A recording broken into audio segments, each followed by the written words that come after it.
everyone arrived? Everyone is already waiting inside. Well, what are we waiting for? Let's join them! Please, wait a moment. Before attending the meeting, I hope you can promise me one thing. What do you need? Promise me that you won't commit to anything too reckless. What do you think? Okay.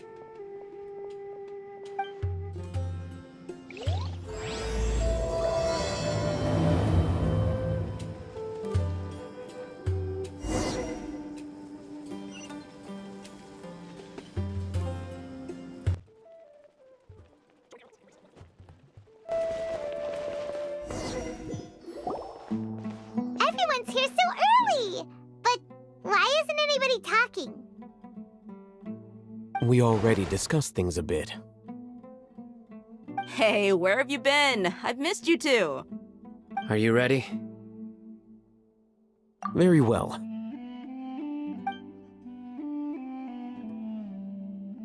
Are you sure this is gonna work? I gotta admit, it's bold. Color me impressed. It's worth a try. The point of discussion is to arrive at a solution. Let's cut the small talk and move to the next point. You're making Paimon nervous.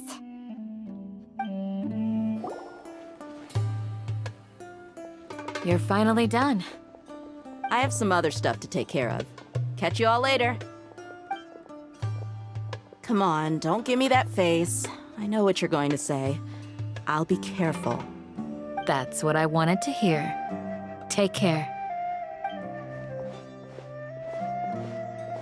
Well, traveler, Paimon, judging from your expressions, the meeting must have been quite productive. You can tell? I'm not that good at scheming or strategy, but I can sense people's emotions. And based on your reaction, things must have gone quite well. Paimon's a little worried. Hopefully nothing will go wrong. To be honest, I feel the same. But you're already some of the most capable people I know. So you have my trust. Candace gave us a compliment! Your deeds speak for themselves. Candace, we stayed behind to tell you that, although you won't be coming with us, we'll be sure to remember your words. I'm very glad to hear that. I've said the same thing to everyone here today as I said to you when you arrived. Your safety is the most important thing. Only when you're safe can the plan be successful. So please, take care. You're welcome. And thank you for taking my advice. Good luck with everything. I'll be here in the village praying for you.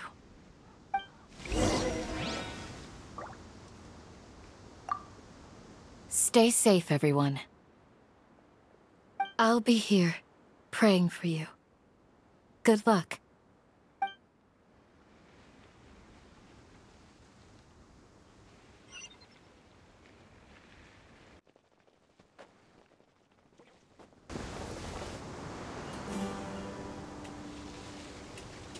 Sounds good. I'll go make some preparations. Okay. I'll hit them! Have you finished saying your goodbyes? Yeah! Also, Candace told everyone to be careful. Yes, she did. But I think my point also bears repeating. Our plan is not child's play. We won't be able to achieve anything if we're simply careful. We must go beyond that and fully commit ourselves to it. I hope this is clear to you. Huh? Shouldn't you be saying something more cheerful to boost our morale right now? Didn't we already do that during the meeting? You can never have enough words of encouragement. In that case, Candace can cuddle you to your heart's content while I continue to remind you of the seriousness of our situation. We all have our jobs to do, after all. It's like how some people can be put in charge of logistics, while others will fight on the front lines. Speaking of the front lines, you don't look anything like a soldier. Of course. Compared to the mercenaries, I'm merely a feeble scholar.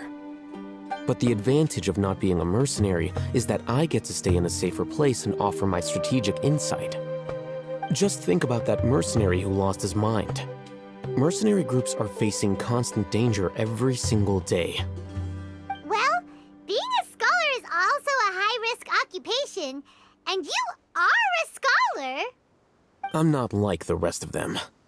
Even among members of the same species, some will exhibit far more potential than others.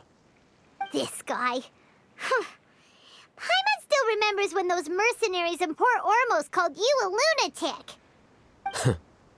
All intellectuals are lunatics in the eyes of fools. I'll take that as a compliment. That reminds me. Do you remember the record we saw in the King Deshret ruins? It mentioned forbidden knowledge.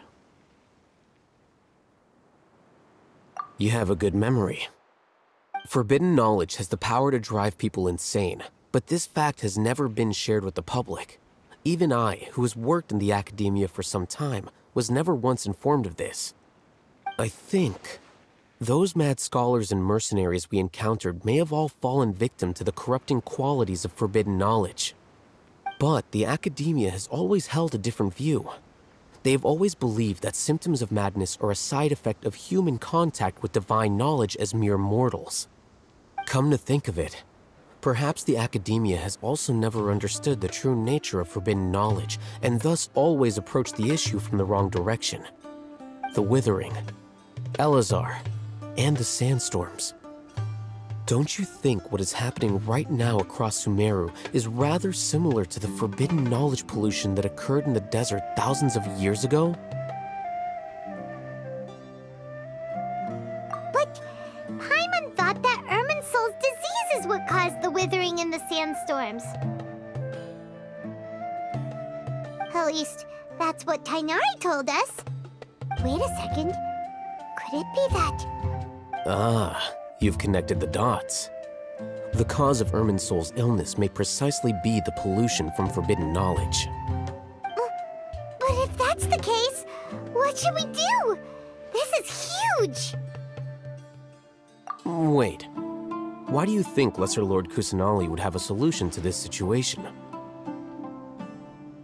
You mean, it's related to the scene you saw when you passed out in the Avidia forest? That whole... the world forget me thing? In that case, it's imperative that we rescue Lesser Lord Kusanali. Only by working with her to save Irminsul can we completely resolve the problems Sumeru currently faces. To make sure we're still on track, I would like to check on the state of some of our preparatory work. Where are we going? To an Eremite base.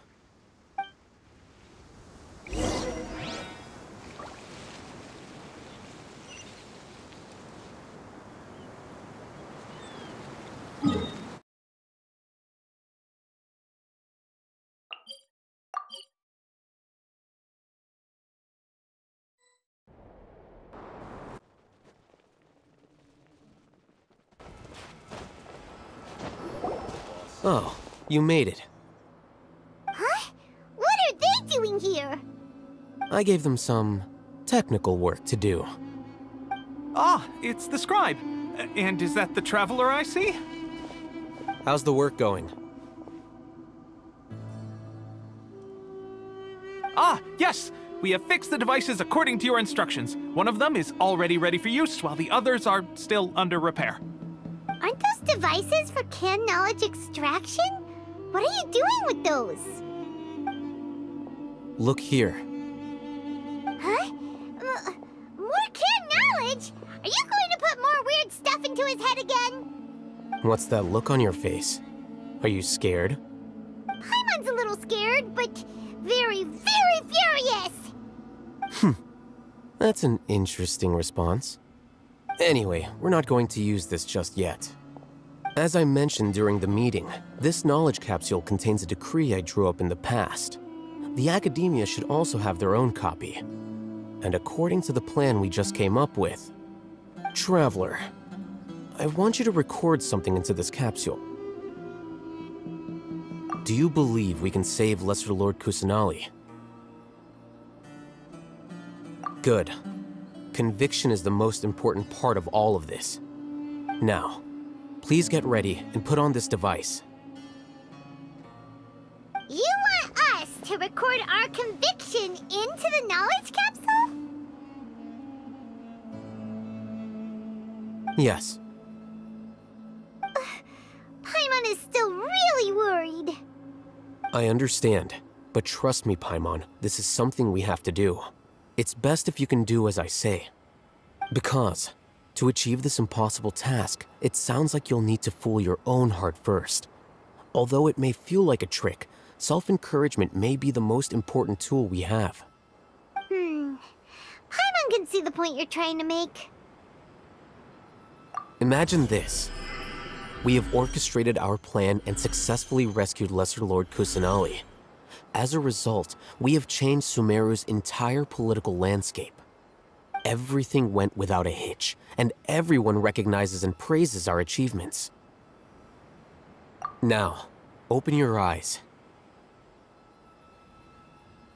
Here. What's this? Read it out loud.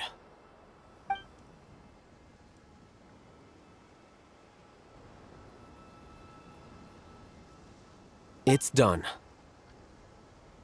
Is your head okay? Does anything hurt? It's just a recording. There should be no negative effects. But what was the point of doing this? Paimon doesn't get it. And that's perfectly fine. In any case, these capsules aren't meant to be used by you. Huh? What do you mean? Have you forgotten? Our plan needs to account for those who have long relied on the Akasha. You may find it hard to believe, but for those people, everything the Akasha transmits to them is nothing short of absolute truth. Imagine if you've been using a device like the Akasha since the day you were born, and this device has always supported you during times of need. After all that time, what do you think you'd become? A fool? A machine? A slave to orders. And that's why rules are so important. In addition, those who understand the rules can delineate boundaries and identify gray areas. But why would you need to identify the gray areas? You could say that those kinds of ambiguous zones can be very interesting. One might even say they're advantageous in the right hands. Things you're interested in are really out there. Are all Sumeru scholars like this? Anyway, that's enough chit-chat. I'm going to take those two to work on some small projects. You can head to Caravan Rebot and start preparing for the next step.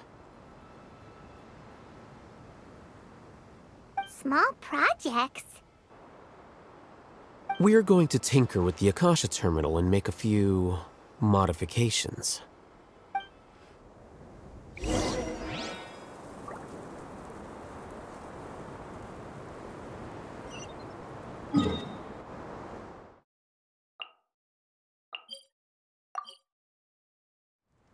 Calm weather. Do not. I thought we agreed on a plan. How can you go back on your word? The plan is too radical and carries a high risk for casualties. I've given it a lot of thought. And in the end, I still can't agree to it. But it's still the best plan we have. As a former Matra, you of all people should be able to see the bigger picture and recognize the innate advantages of our plan. I did. And that's how I saw the danger behind these so-called advantages. Hithem's plan is even more radical than I imagined. Huh? Why are you guys arguing? My friend, you're just in time. Why don't you help me persuade Sino? He's turned against our plan. We agreed to work out a plan at the meeting. As mercenaries, you're familiar with the local environment, so you'll take care of the specifics. But then, you went to Al-Haytham for suggestions. Had I known Al-Haytham would give you those kinds of suggestions, I would not have agreed to the plan. Look, you already know that we're all on the same side here, don't you? Mercenaries place a lot of importance on their bonds of friendship, but also will not hesitate to make sacrifices if they deem the situation to be sufficiently dire. I'm sorry, but as things stand, I can't accept your principles. Seems you really do understand the ways of the desert. Traveler, Paimon, this is also something you should know. Ramon's plan is to have me work with the Caravan Reebok guards in my capacity as a Matra. We will arrest the mercenaries and escort them into Sumeru City. Wait, how can we work with the guards? We can't get through that wall easily, remember? Caravan Reebok would never let so many unregistered members of the Eremites enter Sumeru City. My plan will clear us of any possible suspicion, and also let us enter the city as a big group. There is no better way. That also sounds like something Al-Haytham told you. Am I right? Doesn't Al-Haytham know how dangerous this plan is? Of course he does. He told me, there is no perfect plan, but this can get the job done. He also said that with the help of Sino and the Traveler, our chance of success would increase significantly. I never blindly trust anyone, and I've always had a good eye for people. I think he made a number of valid points. It's my own choice to trust you. If I make the arrests alone, I can control myself and prevent you from getting hurt. But I can't guarantee that kind of discipline from the guards. To make the whole thing more convincing, you'll need to resist to some degree. Casualties are inevitable once push comes to shove. I'm okay with the deaths of enemies.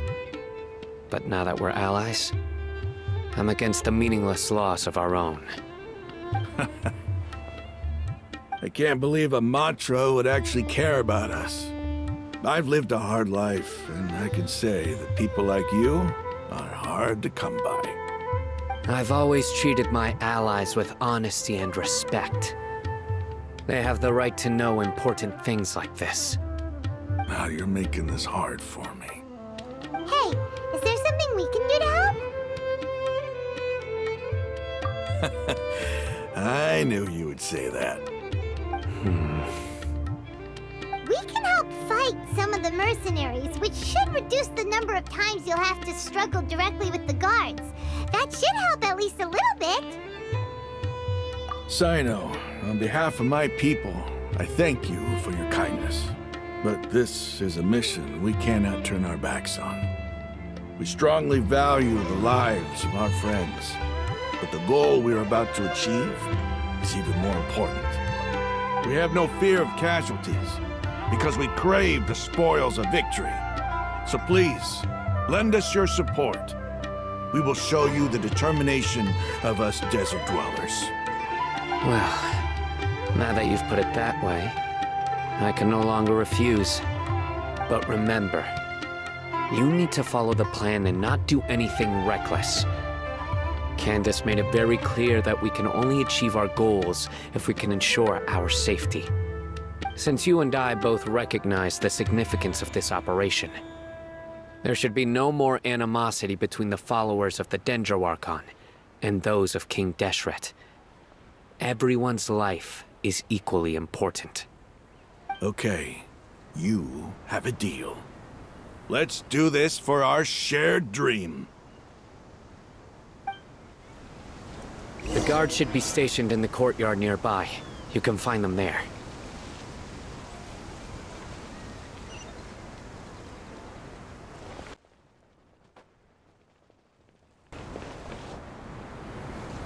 Guards! General Mahamatra! To To what do we owe the honor?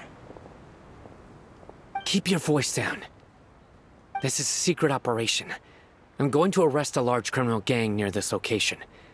According to the Academia's Guide and Regulations on Secret Operations, I have the right to ask for the cooperation of Caravan Rebot. Ah, of course, of course. Mahamatra Sino's order is the Academia's order. Just let us know what you need. But who exactly are you planning to arrest, and how many people are you expecting? Depending on the scale of this operation, we may need to report it to our superiors. They're a squad of Eremites whose number is comparable to Ain el Akhmar in Port Ormos. They're involved in the theft and resale of supplies from the Academia. As many as Ain el Akhmar? This should definitely be classified as a joint operation. Then I suggest that you report this to your superiors as soon as possible, and treat it as a top priority desert operation. I will need personnel. Got it. Please wait a moment. I'll contact them immediately.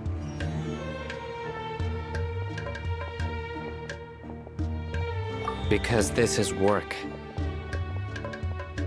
Because I trust you. Paimon can't believe you're still in the mood to chat. This whole thing has Paimon scared stiff! Aren't you even a little worried? What if these guards already know that you have betrayed the Academia and are no longer their General Mahamatra? Even if that guard doesn't know, their superiors might, right? We discussed this, remember? The Caravan Rebot operation is of great importance. But don't worry, the guards there shouldn't know that Sino has stepped down. How can you be so sure? First, the other Matras still don't know why Sino has left, which proves that the Academia has been covering up the matter. Second, this is a crucial moment for the Academia's God creation plan. If something were to happen to the General Mahamatra, it's bound to attract a lot of unwanted attention. No matter how you look at it, they don't seem interested in sharing the news of Sino's departure. A reasonable inference. I agree. Which brings us to our next issue. I'm sure some of you have been wondering if the prediction function of the Akasha will affect our operation. The Akasha is still in operation, so I must remain on high alert. Actually, considering the power of the Akasha, it's quite strange that it hasn't already tried to interfere with my actions. I've given that a lot of thought. For now, I don't think you'll need to worry. If you remember, when you first came to Aru village, all your actions and routes were predicted by the Akasha. It even gave that information to those who kidnapped the village keepers. But things like that never happened again after we met up with the Traveler. That's true. But why? Look at it from a different angle. Why do you think the Akasha will predict your actions? Because my personal data has been entered into the Akasha. That's true, but the key to this question is, how well can the Akasha make predictions about a person? Haven't you ever thought about it? Just how can it do this in the first place? Because the Akasha controls the entirety of Sumeru.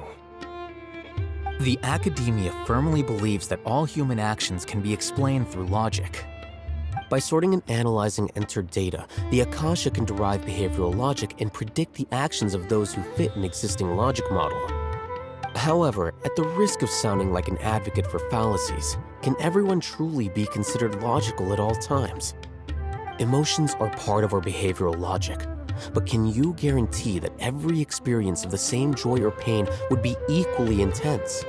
How can our feelings and opinions be predictable down to the letter in every single instance? Sino, in the past, you've always worked alone. In the absence of another person who could sway you or your thoughts, the Akasha could produce predictions that were similar to your real-life behavioral principles. Decisive and principled, you were used to solving problems alone. That's why the Akasha could figure you out. But now, you've joined a team. And I believe the Akasha hasn't yet figured out the full composition of it. Our thoughts and logic have intermingled and weaved themselves together to become a complicated, chaotic mess. Any one of us could potentially disagree with another. The Akasha lacks data on these interactions, and it's impossible for it to predict your actions in the future based on your decisions in the past. After all, there's probably a limit to just how much we can be modeled or controlled by data. So, in my opinion, you're probably safe for now. Makes sense to me. I agree. The Akasha is not alive, and I don't think we can be completely controlled by something without a mind of its own. Is that so? I guess there are things that even the Akasha cannot calculate, and people will not be forever trapped by the past. Whew! Paimon's so glad that this is settled. Next time, pay attention during our meetings. Will do. Just remember to stay vigilant. Footsteps! General Mahamatra, we were not expecting your presence here. I'm the security officer of the Grand Deshret Desert District. My name is Luxembarbo. This is my assistant, the Traveler. He will be working with me. The construct next to him is for his work. Beep! Construct, beep! What a great honor to meet you. Your golden hair is as bright as the sun. And, is this the latest technology from the Academia? Have you made a decision regarding the matter I mentioned to your subordinate? It seems to be a dire situation, so of course you will have our full cooperation. To be perfectly honest, I've always longed to go on a mission with someone as well known as yourself. There's no need for flattery. Yes, sir. Take your most elite platoon and follow me to the eastern side of the district. We will carry out the operation there. Understood. Map. Hurry, bring the map!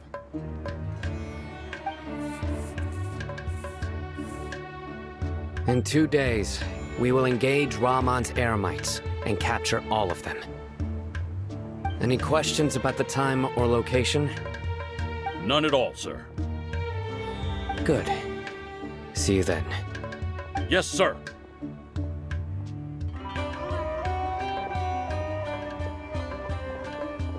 Maybe hanging around the General Mahamatra isn't so bad after all. Everyone's so respectful towards us. This is all due to the absolute authority of the Academia. And now, we're going to strike back against that massive pillar of power. Get ready. We will move out in 2 days. In a trade war, the perfect... Time for the operation! Let's go meet Sino in the desert!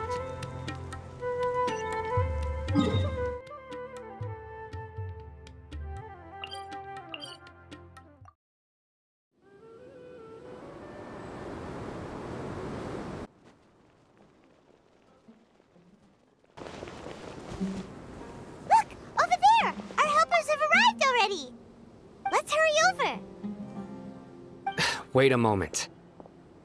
Ah! Oh, it's you! You're my assistant, remember? Being my assistant, you must stay with me. Now let's head over there. It's General Mahamatra and his assistants. We meet again. You're here early.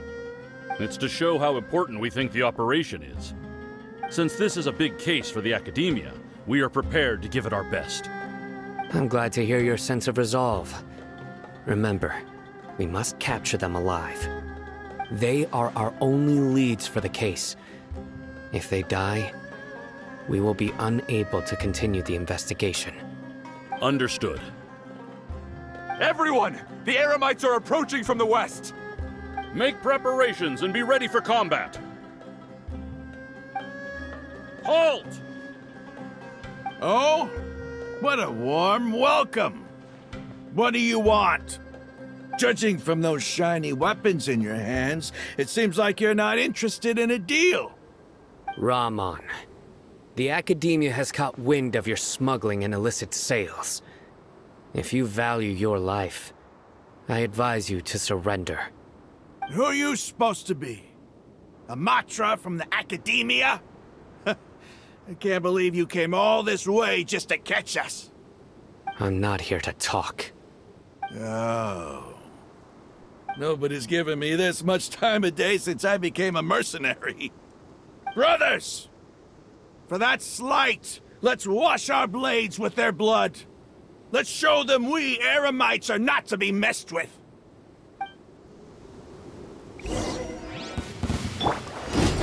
Order guide you. It's over. Ah! We have subdued them. The operation is now over. All Eremite mercenaries and related personnel in the area have been arrested. Ah, you pitiful Dendro Archon dogs! You'll regret this! I'm afraid you'll regret it first. King Jeshred will curse you, and you will all! Silence! Oh, Restrain them and take them back to Caravan Rebot. Count their numbers and send them to the Academia as instructed by the General Mahamatra. Yes, sir!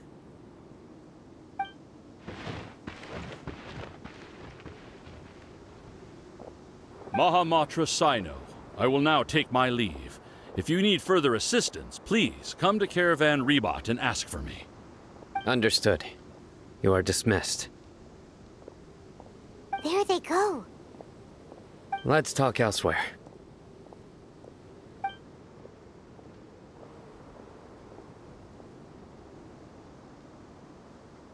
This part of the plan went really well. Yes, things went perfectly. That's fantastic! And that punch you gave Ramon there sure looked convincing enough. Once we're done here, I'll return to Caravan Rebot and oversee the group's transport. I promise. I'll get everyone into Sumeru City safely. Yeah, you're the reason why everything went so well. It's not the time to celebrate yet. I believe Dia should already be waiting for you. Go join up with her. She will need you to introduce her to Tighnari.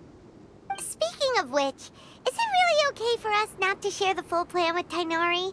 What if he'll feel miffed about it and refuse to work with us? I have a very close relationship with Tighnari. Given how well we know each other, I believe my message alone should be enough to bring him to our side. He knows I won't make jokes about things like this. If we need help, Tighnari is the best option. Get ready for the next phase of the plan. Don't keep them waiting.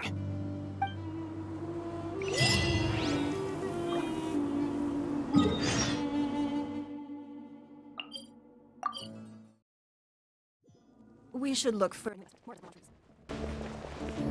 Dia! We're here! It's about time. Didn't you say our part of the plan is the most important of all? And here you come rolling in late. In the time it took you to get here, I already did 5 laps around the place, downed 7 drinks, and even did some clothes shopping. Sorry. We didn't mean to keep you waiting. I just wanted to fix your attitude and rub it in a little. After all, you took your sweet time getting here, and we've got important stuff to take care of. I just like seeing that serious look on your face. Alright, I'll stop. All joking aside, I'm glad you're here. Let's get moving and take care of this as soon as possible. But where should we start? Our responsibility is to get a status update on the Fatui Harbinger known as the Doctor. We need to make sure he won't get in our way when we rescue Lesser Lord Kusanali. Dealing with an institution that controls all of Sumeru is already hard enough. If the Doctor were to crash the party, it would be next to impossible for us to achieve our goals. Yeah, we sure don't want him showing up. Ooh, he really gives Paimon the creeps. Right? Hearing his name just reminds me of those stuffy old geezers in the Academia. I'd rather not have to deal with someone like that. According to the plan, we should first go to Pardis Di and ask for Forest Watcher Tighnari. If all Hatham and Sino's sources are solid, then we can be sure that Tighnari still has the Academia's trust. So, we'll find Tighnari and convince him to get us the latest intel on the Doctor. Then, depending on what we learn, we'll make any necessary adjustments to our plan. The Sages have placed spies everywhere on the other side of the wall. I'll follow you as a bodyguard. You should be honored. I don't offer my services to just anyone, you know. But Paimon thought mercenaries would do anything for Mora. That's certainly true. But when multiple employers are vying for your services, you should always go with the best offer. Let's see. If I were to charge you a bill, I guess I can apply a discount. How much more do you want? Paimon's not sure we can afford it. How much do I want? Hey, how about paying me with a smile? What do you say? I haven't seen you smiling much recently. If you ask me, someone like you must look lovely when they smile.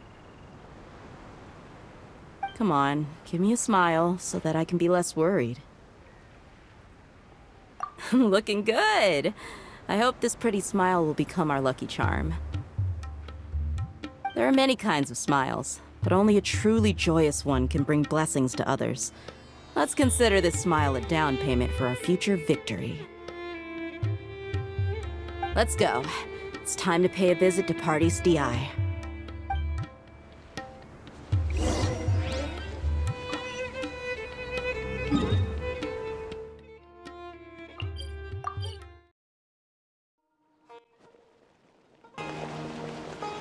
He's over there! Let's go say hi! Tighnari! Ah, Traveler, Paimon. And you are? Hey there. This is our friend Dia. She's an Aramite mercenary. A mercenary? You must have some big news for me. It's something really important. Please help us out. All right, then follow me.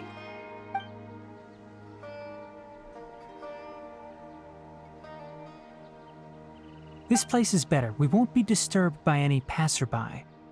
Okay, what is this important thing you want to ask me? The Doctor, huh? He's that strange-looking Fatui Harbinger with the mask. Paimon thinks he has blue hair. Yes, I know him. Actually, he left Pardis DI just a little while ago. He left already? Yeah, he came looking for me. Can I ask what it was about? Sorry to ask you like this after having just met, but your answer is very important to us. For now, all we can share with you is that your friend Cyno is working with us. Cyno, you say?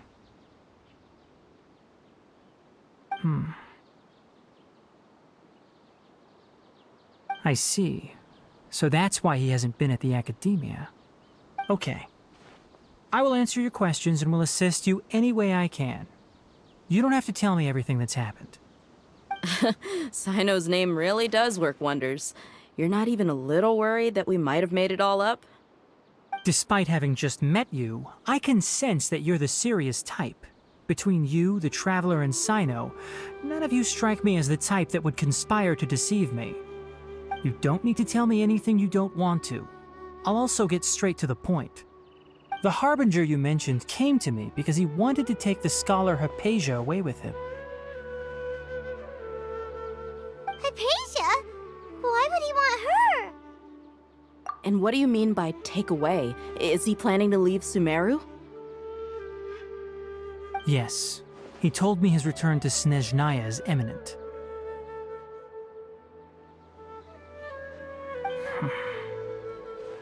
So you mean... you're leaving this place soon? Indeed. Otherwise, we could have perhaps talked a little more. I was just about to set out when I remembered something important. To that end, I made a final trip to Pardis DI. Let me ask, have you been taking care of a scholar by the name of Hypatia? Your sources are accurate. No doubt because you recruited many informants. But you're right. Hypatia has indeed been receiving treatment from me. Forgive me for asking, but how's the treatment coming along? Given the way you're asking, I assume you have something to say. Since you asked, I'll be frank. I would like to take Hypatia to Snezhnaya. It's incredibly difficult to transfer a patient. As a scholar yourself, shouldn't you at least be aware of this? Oh? I can't believe your utter lack of faith in me, to the point of even questioning my general level of knowledge. How unbefitting. Well, you're the only one who's ever made such a request. I have my ways of keeping her safe during the journey. In addition, I can also promise that under my care, Hypatia will receive the most advanced and effective treatment. I will personally supervise her treatment and see to her recovery. Would that be agreeable to you? Hypatia was born in Sumeru and remains a scholar of the Academia. Her situation has not become dire enough to necessitate her transfer to another nation. Transporting her to Snezhnaya is risky, and the potential benefits are unknown. As the person currently responsible for her treatment, I cannot possibly sign off on this transfer. Your suggestion is rude and reckless. I'll pass. I don't know much about the doctor, but after talking with him, I realized that, just like many other scholars, he possesses an aura of arrogance that I've come to detest. It's not so much that he's looking down on others, but more that he's so confident in himself and his abilities, to a point of near insanity. I would never refer a patient to someone like him. I prepared myself for a protracted battle of wits, and was really surprised to see him just give up on the topic. Still, his reaction really concerned me.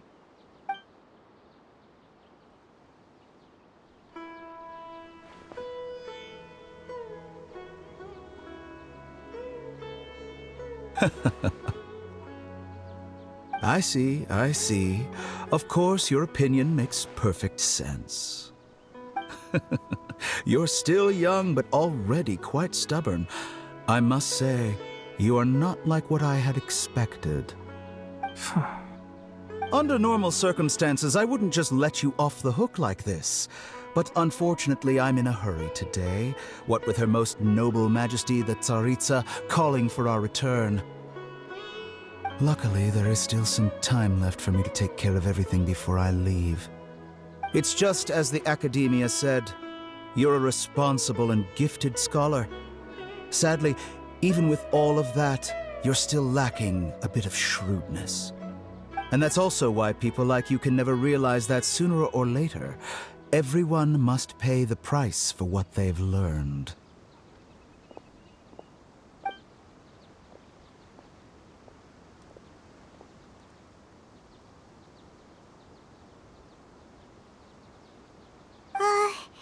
Paimon can't help but feel like he's hinting at something unpleasant. He asked a question, yet didn't care for my answer. Perhaps I'm nothing but a talking rock in his eyes. He never came off as malicious, but an utter lack of compassion permeated throughout our conversation. From his tone, I can sense that he's always looked down on others. I can barely believe it myself, but if that's true, the situation will be in our favor. I don't think I missed any details. Frankly speaking, I don't want you to do anything too risky. Now that you know a little more, it should be easier for you to stay safe. Sorry we can't tell you everything. We appreciate that you helped us anyway. I won't forget your kindness. It's okay. I have an obligation to do so. To be perfectly honest, all of this may have started because of me.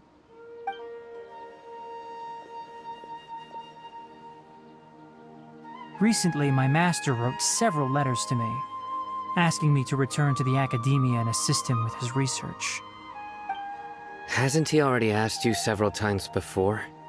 Yes, but there's something off about this most recent batch of letters. The handwriting and tone are both familiar, but some details have been omitted. My master will occasionally leave a few dots on the back of the letter. 1 dot means that he wrote the letter on a sunny day, and 3 dots stand for a rainy day. This has been a habit of his for many years, but I didn't find any dots in his recent letters. I believe something may have happened to him. I get it. Since you are always at Gandharvaville, you would like me, someone already working at the Academia, to investigate this matter, right? I'd like to ask you to do that for me.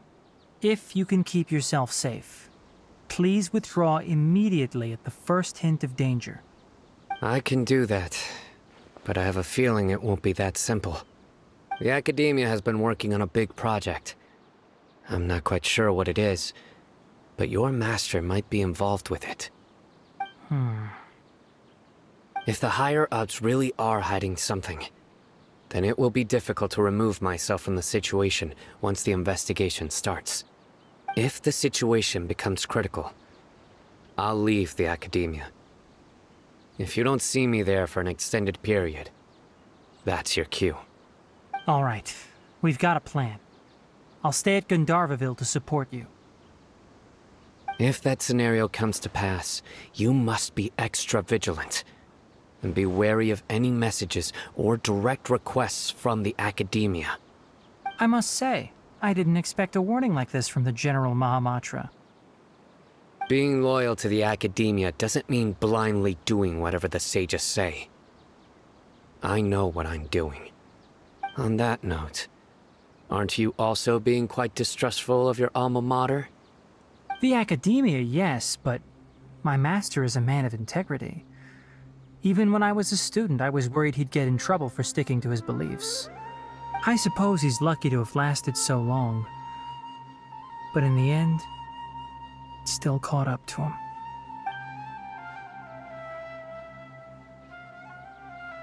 I see. So you noticed something was up with the Academia from the very beginning.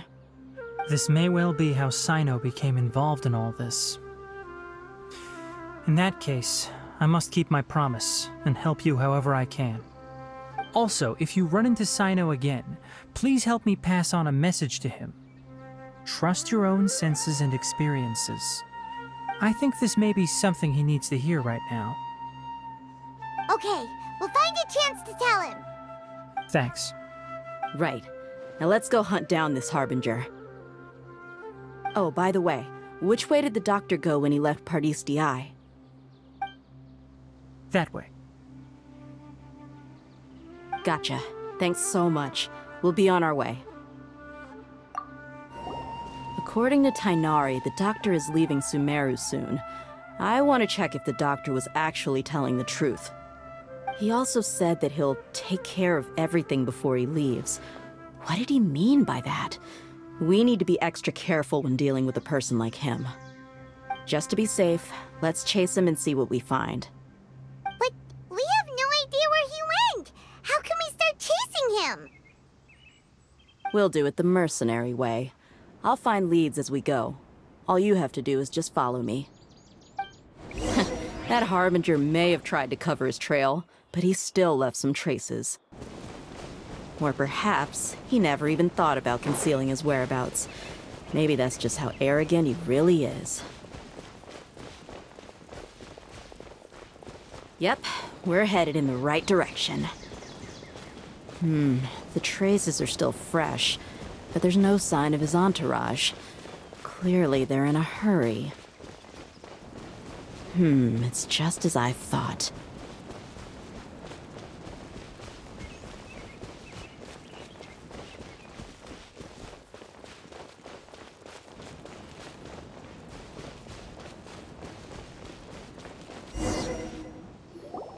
We can stop here. I think I know where the doctor went. To the south of here is Port Ormos, which seems to be where they're headed. Port Ormos? They're going to leave by boat? That's right. Let's go to the port and have a look for ourselves.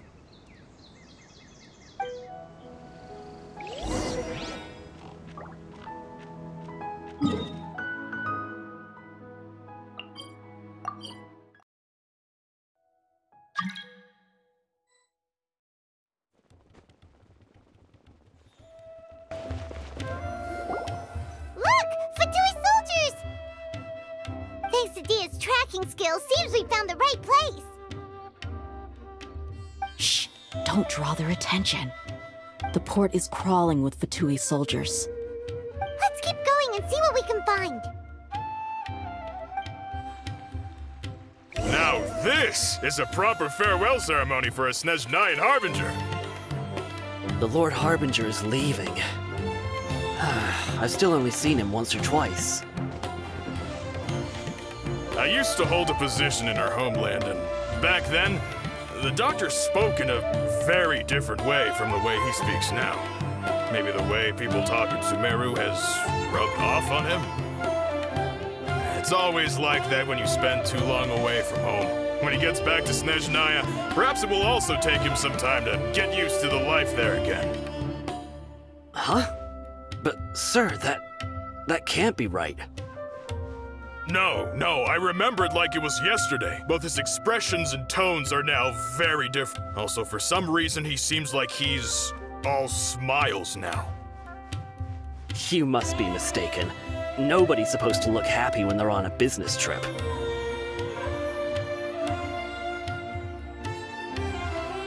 The Doctor is on that boat. So he told the truth after all. He is actually leaving Sumeru. Let's get closer and find a place to hide so we can observe him.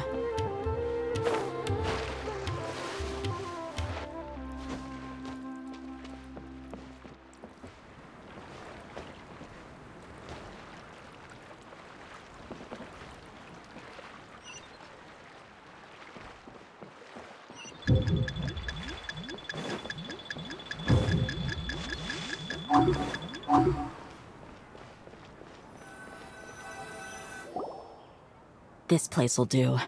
We can hide here while we keep an eye on the boat.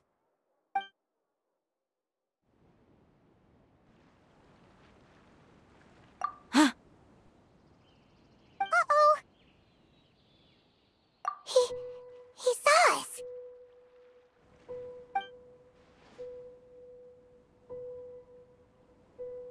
Huh? Is he waving at us? It's time to say goodbye. Wait, is he the only person on the boat? Huh? You mean there's nobody with him?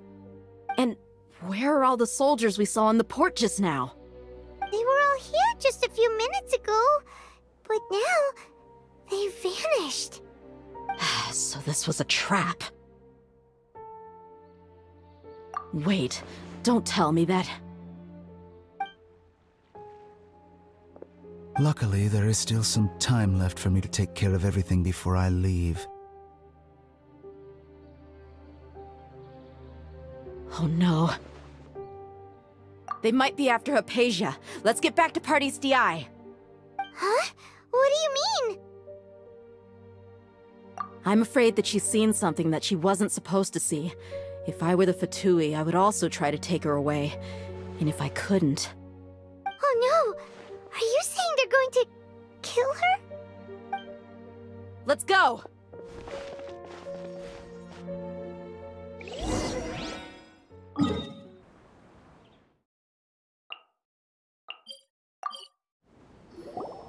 Pardees DI is not a place you Fatui can just show up and do as you please. I believe we've already made ourselves quite clear. Our superior gave us permission to search for and collect medicinal herbs in Pardees DI for research purposes. But you've been in Sumeru for some time already. I find it coincidental that you chose to only come here today. Even the Grand Sage himself may not have the right to question our research, much less an ordinary scholar like yourself. I've done my duty to inform you. Don't make things difficult for yourself. It would seem that my words have fallen on deaf ears. You can keep trying to deny it, but coming to Pardees DI now? I'm pretty sure you're not just looking for herbs. With all due respect, your baseless speculations will only lead to unnecessary trouble. Well, you only have your Harbinger to blame. He knows nothing about keeping a low profile. I may be staying at Party's DI as a scholar, but that doesn't mean I'm no longer a forest watcher. It is still my duty to protect the peace and safety of the scholars who have contributed so much to Sumeru.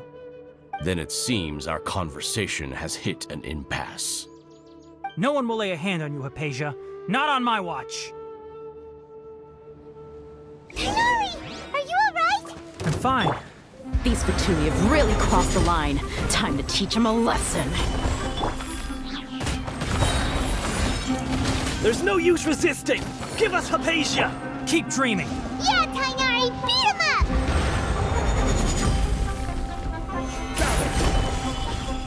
up! Don't waste my time. The doctor's orders are absolute! Yeah? You've been someone's lapdog for so long that you don't know anything else now! We're not getting anywhere. Traveler, Paimon, please go to Hypatia. We need to make sure they don't try to sneak around and attack from behind. Got it!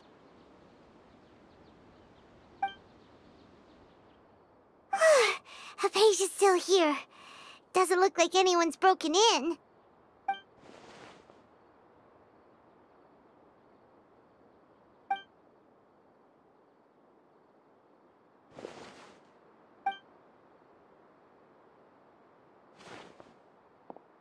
Well, how is she? Oh, that's good.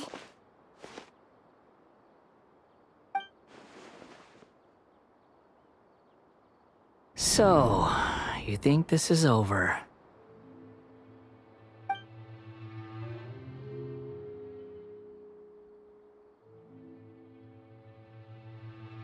What? The Balladeer is here?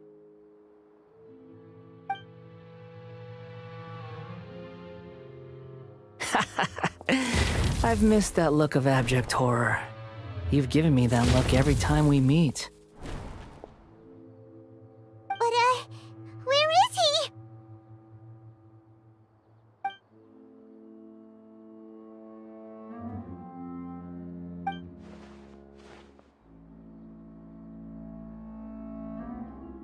I can hear all of your thoughts, you know.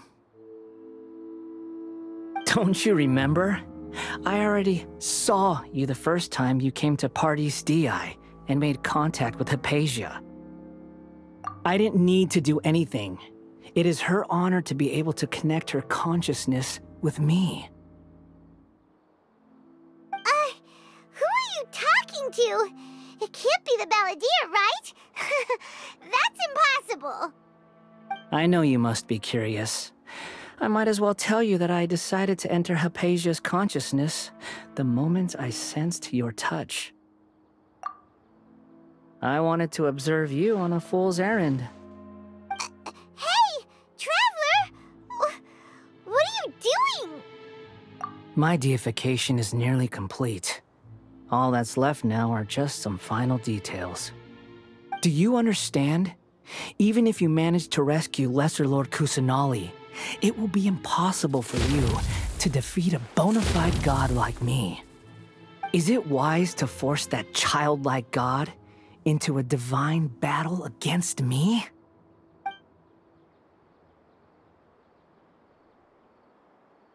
Scholars consider the god of wisdom to be the sum total of their faith. It's how they can justify reverence for a god as they construct it. But this also shows that humanity's worship of gods is a combination of blasphemy and exaltation. It's truly laughable.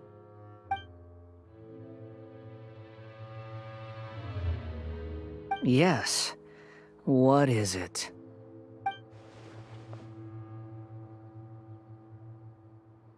Yeah, I'm in a good mood, which is why I'm talking to you like this.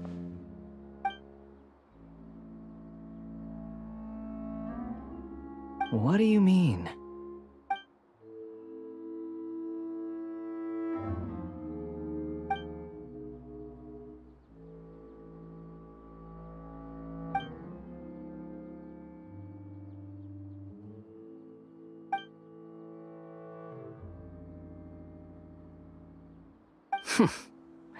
Those words almost make you sound like a friend who actually cares.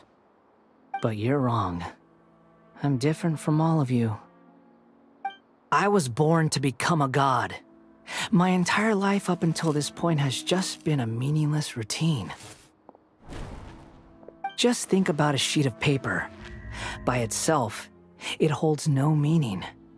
The content recorded on it is what gives it value. All I had recorded down before were some painful memories and boring human feelings. Such senseless drivel should have been erased a long time ago.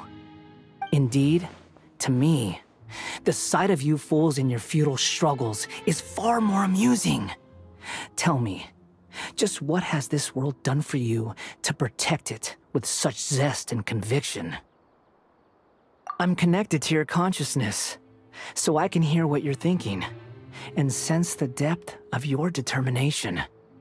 This is a good conversation we're having, so here's a word of advice. Let go of your misguided guardian complex. You know nothing about the truth. It'll be for your own good, as well as everyone else's. Humans are a species that can only find bliss in ignorance.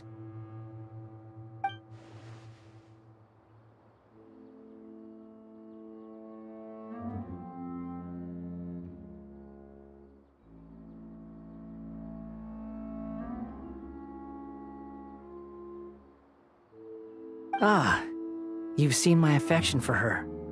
If you were in my position, I think you'd feel the same way. She peered into my consciousness and saw my past. Someone like that is qualified to become my first follower. All gods need followers.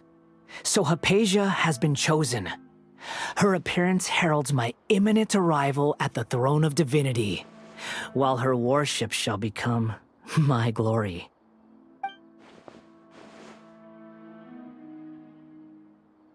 You're doubting me again? No matter. Soon, you'll know what kind of authority you're challenging.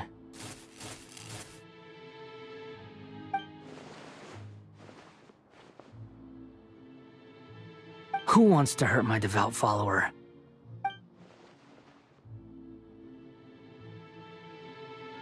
The doctor wants to hurt my first follower?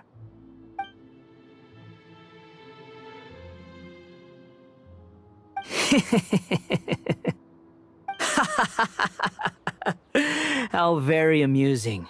Has anyone ever told you that you're not good at sowing discord? The doctor has never known his place. Even now, the puny human thinks himself capable of interfering in the business of the new god. You're still too naive if you think a few words will be enough to convince me to destroy the doctor.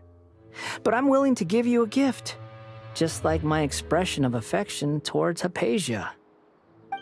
It is an honor for you to be able to stand here and speak with me. As my listener, you will be rewarded.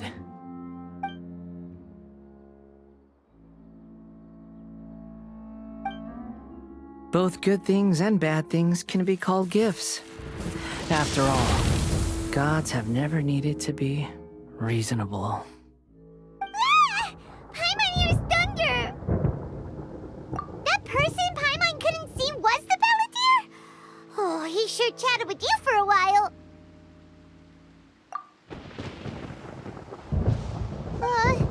Where is the storm headed?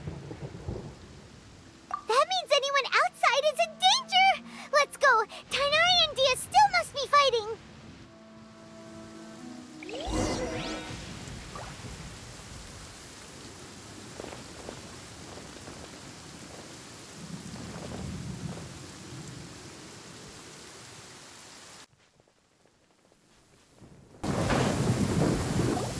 Oh!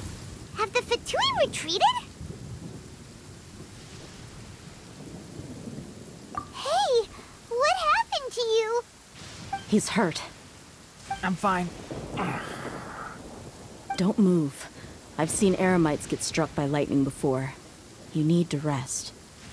Struck by lightning? We were fighting, and just as things started looking grim, the weather suddenly became extremely strange. Lightning started attacking everyone, almost as if it were alive. Luckily, there were only 2 of us, and both of us were nimble enough to dodge most of the strikes. There were a lot of Fatui, though, and they were being torn to shreds by the bolts of lightning. With that, all the Fatui soldiers were forced to retreat. Why are you sorry? It's all right. I'm sure you also never expected this to happen. Don't blame yourself. My wound aside, you look like you've seen something unpleasant. Is Hypatia all right? Hey, didn't I tell you not to move? Just in case. Let's go to Hypatia's place and talk about things there.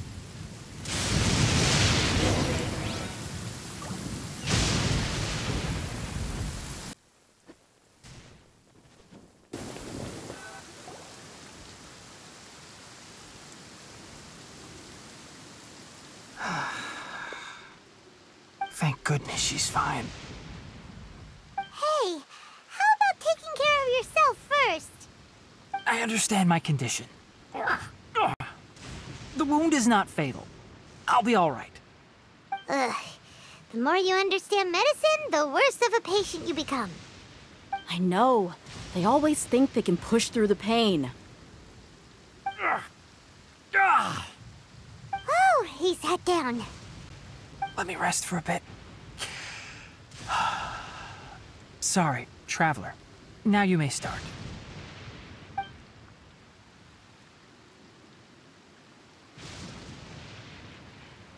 So that's what you were talking to the balladeer about? Oh, Paimon can't believe what he's thinking. The Academia's God creation plan. How ridiculous. That sounds, ambitious, I guess? Anyway, this is all way beyond me. As long as I can enjoy every day with a drink in my hand, tasty food in my stomach, and a good night's rest, that's enough. I'll only work when I have to. I must be the least ambitious person who's ever set foot in Party STI. Don't say that.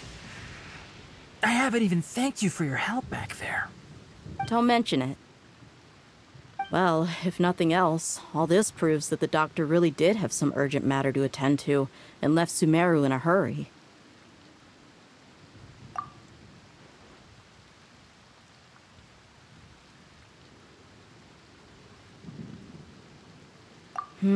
Maybe the Fatui want to cover up some secret of the balladeer. Is that why they tried to seize Hypatia?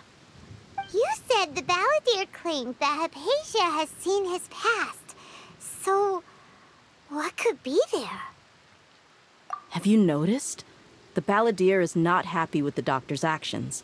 He thinks the doctor has no right to consider himself as his equal. So, if the doctor was to show up again, would the balladeer zap him with lightning? Based on what the traveler has said, I think he would.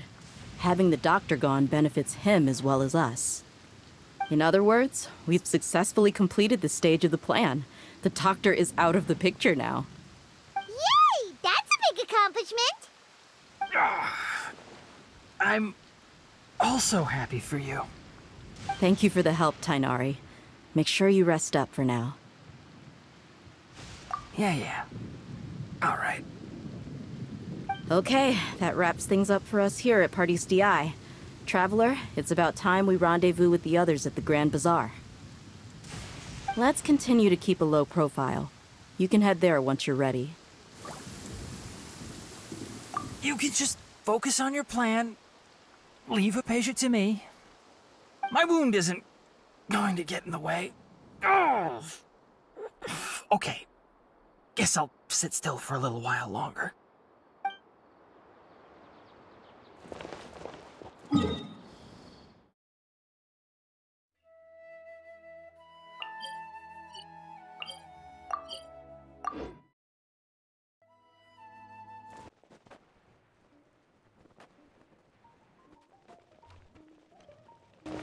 All right, everyone is here.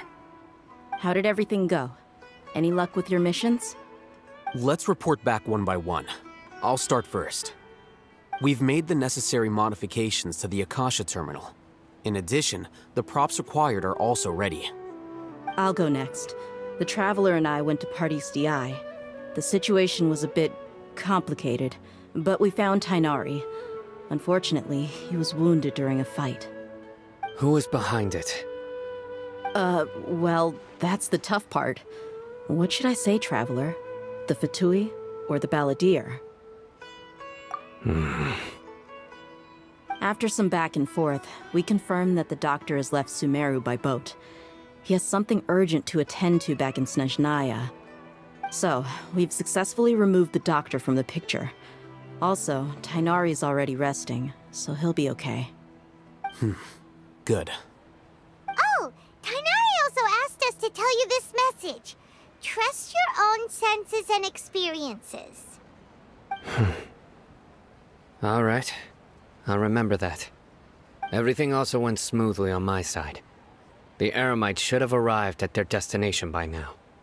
To avoid alerting the quarry, they will stay there for now. I can't believe you actually got so many Eremites into Sumeru City. It's all thanks to Rahman and his brave team, as well as their bold strategy. It appears to have been very effective.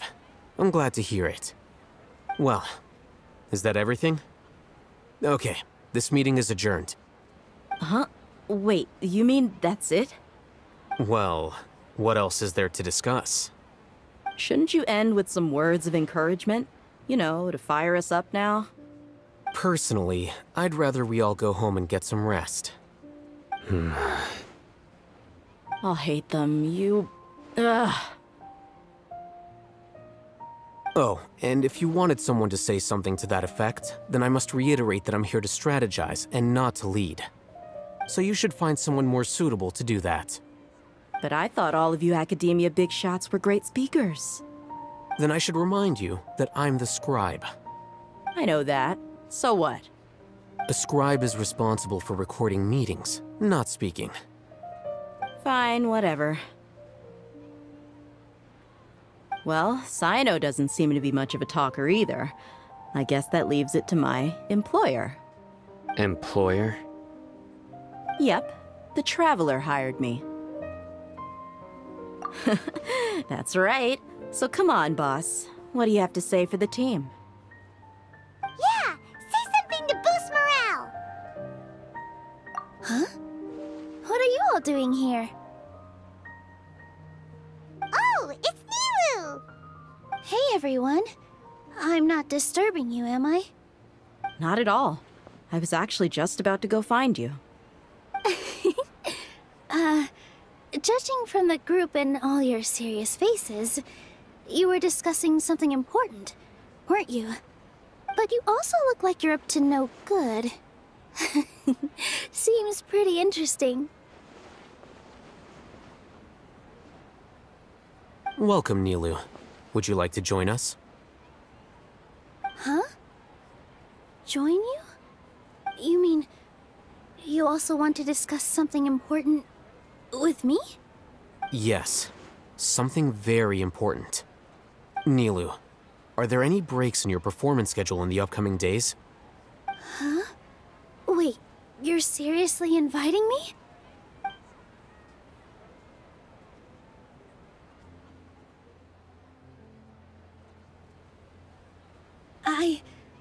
I can't believe my ears. You are truly the bravest and most passionate people of Sumeru, well, that I've ever met. Oh, right.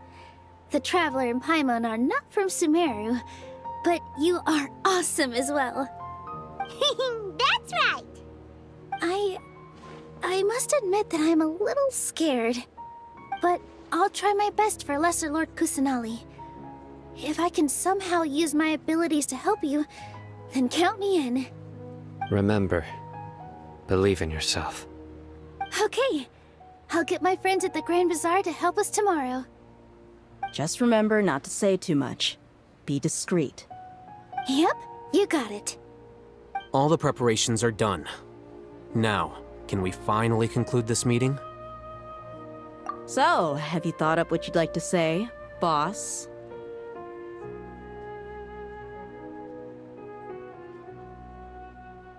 Yep, it's a grand plan and we're all super awesome!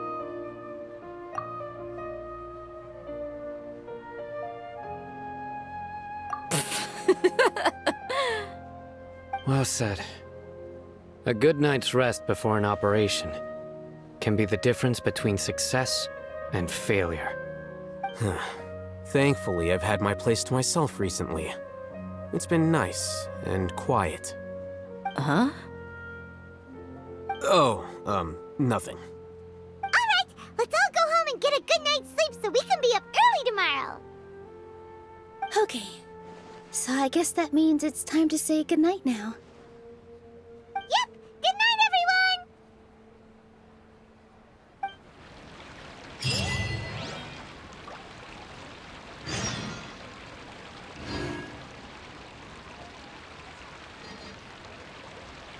Today is the Academia's Garbahad Day. We can finally put our plan into action! Al-Haytham should be waiting for us. Let's go to the Academia and find him!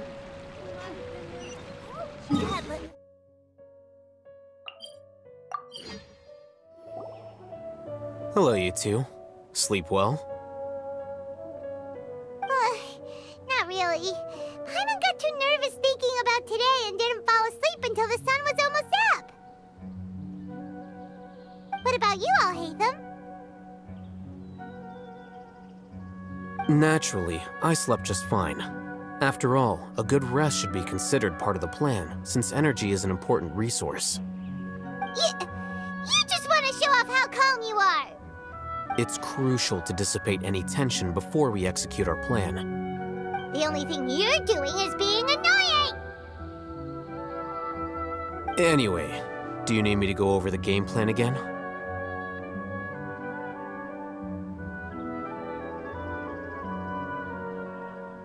Our target is Grand Sage Azar's office. Everyone in the Academia knows that's where the Grand Sage's console is. Only they can operate it. Many restricted commands and operations are executed via that console. I'm sure that console has a way to free Lesser Lord Kusanali. You know, Paimon's been thinking, what kind of technology could let the sages imprison even a god?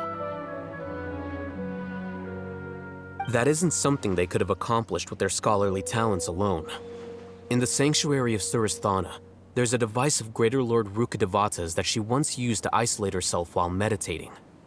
500 years ago, the Grand Sage at the time modified the device so that it could no longer be controlled from the inside. They were effectively trapping one god with the power of another. So, how are we gonna get to the Grand Sage's office? Don't forget, today is Garbahad Day, arguably the most important day to the Academia. The sages and core Academia personnel are busy loading the latest batch of research developments and legal decrees into knowledge capsules so that they can be entered into the Akasha. All the Darshan's researchers have their noses to the grindstone, and the Academia's grounds are flowing with all sorts of people. It's the perfect time for an infiltration.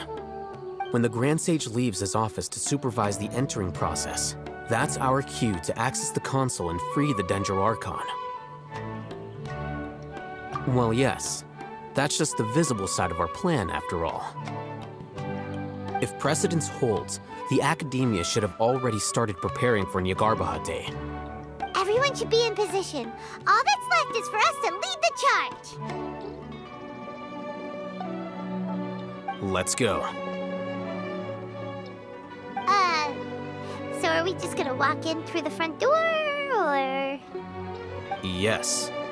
Were you expecting a stealthier approach? Paimon can't think of a good comeback. Alright, it's all on Al-Haytham if things go south.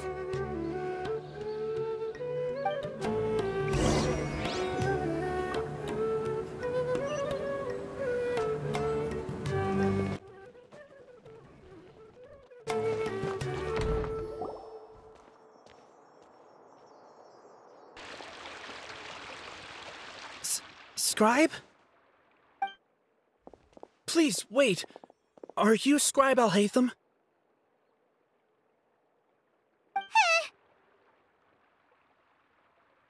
That's me. Is something the matter? I'm in a hurry. No. I was just surprised to see you here. I had heard that the sages were looking for you not long ago, but I didn't know what for.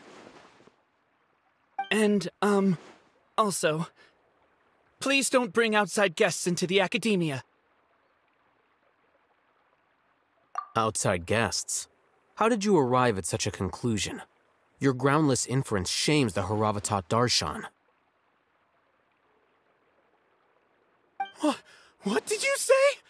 I'm the top student in Rukkhadevata, and I earned 3rd place at the last Inter-Darshan debate. Don't look down on me! That wasn't my intention.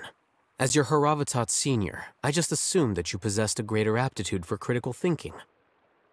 Look, based on what you already know, the purpose of my return and the reason they're here should be obvious. Is that so? Wait a moment. Let me think. Don't tell me the answer.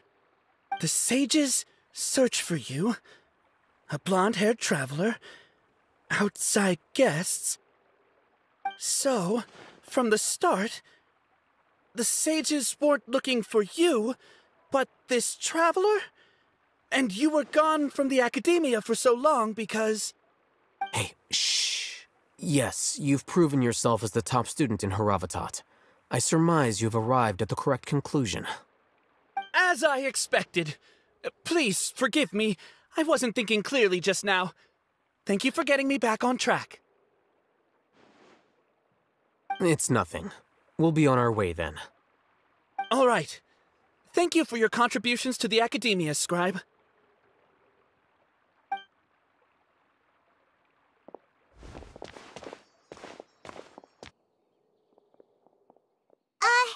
What the heck just happened now? What did he just guess?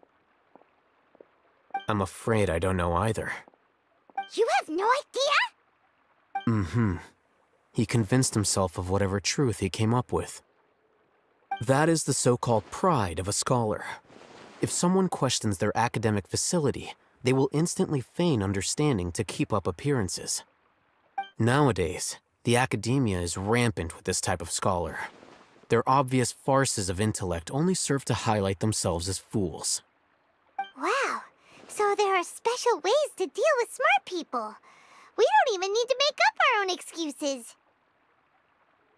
We shouldn't waste any more time. It would be problematic if we missed our window of opportunity. Let's go.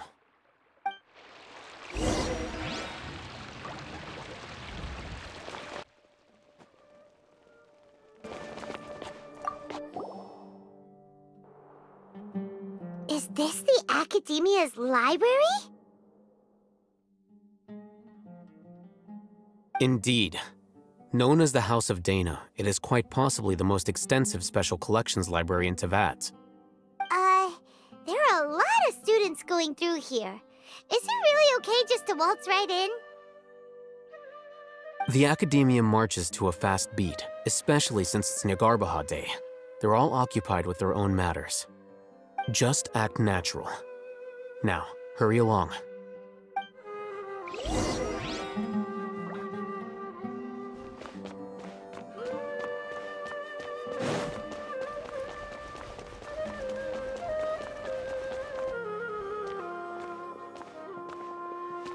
What's this platform for? It's a lift that Academia personnel use to access higher floors. Are we gonna take it then? The Grand Sage's office is up there somewhere. No, not right now. We can't guarantee that we won't run into the Great Sage. Let's step back and observe for now.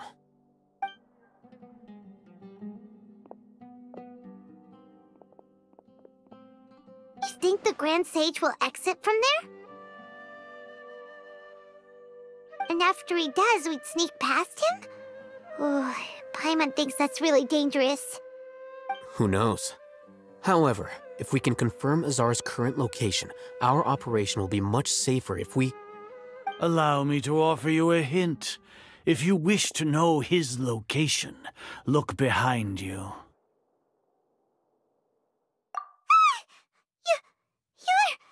What's Grand Sage Zar doing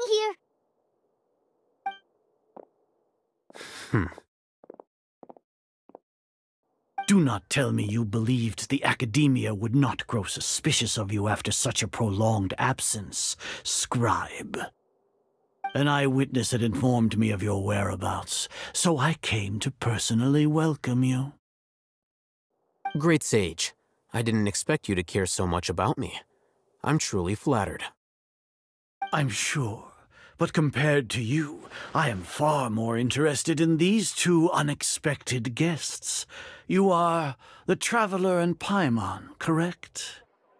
It's a pity that only now have I been afforded the opportunity to formally meet two of Sumeru's most esteemed guests. I do apologize for my lack of decorum. Excellent. You immediately initiated discussion instead of attempting to prepare some perfunctory excuse. You clearly understand the situation at hand, and have no intention of making a reckless stand. The foot traffic here renders this place unsuitable for discussion. Please, follow me to my office.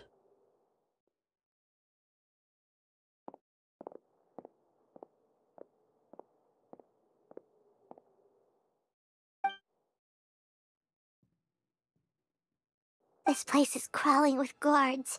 There's no way out for us. All right then, Traveler. What did you wish to discuss with me? Today is Nyagarbha Day, so I still have many responsibilities to attend to. There is little time for idle chit-chat before I detain you all. You seem to know quite a bit about our endeavors.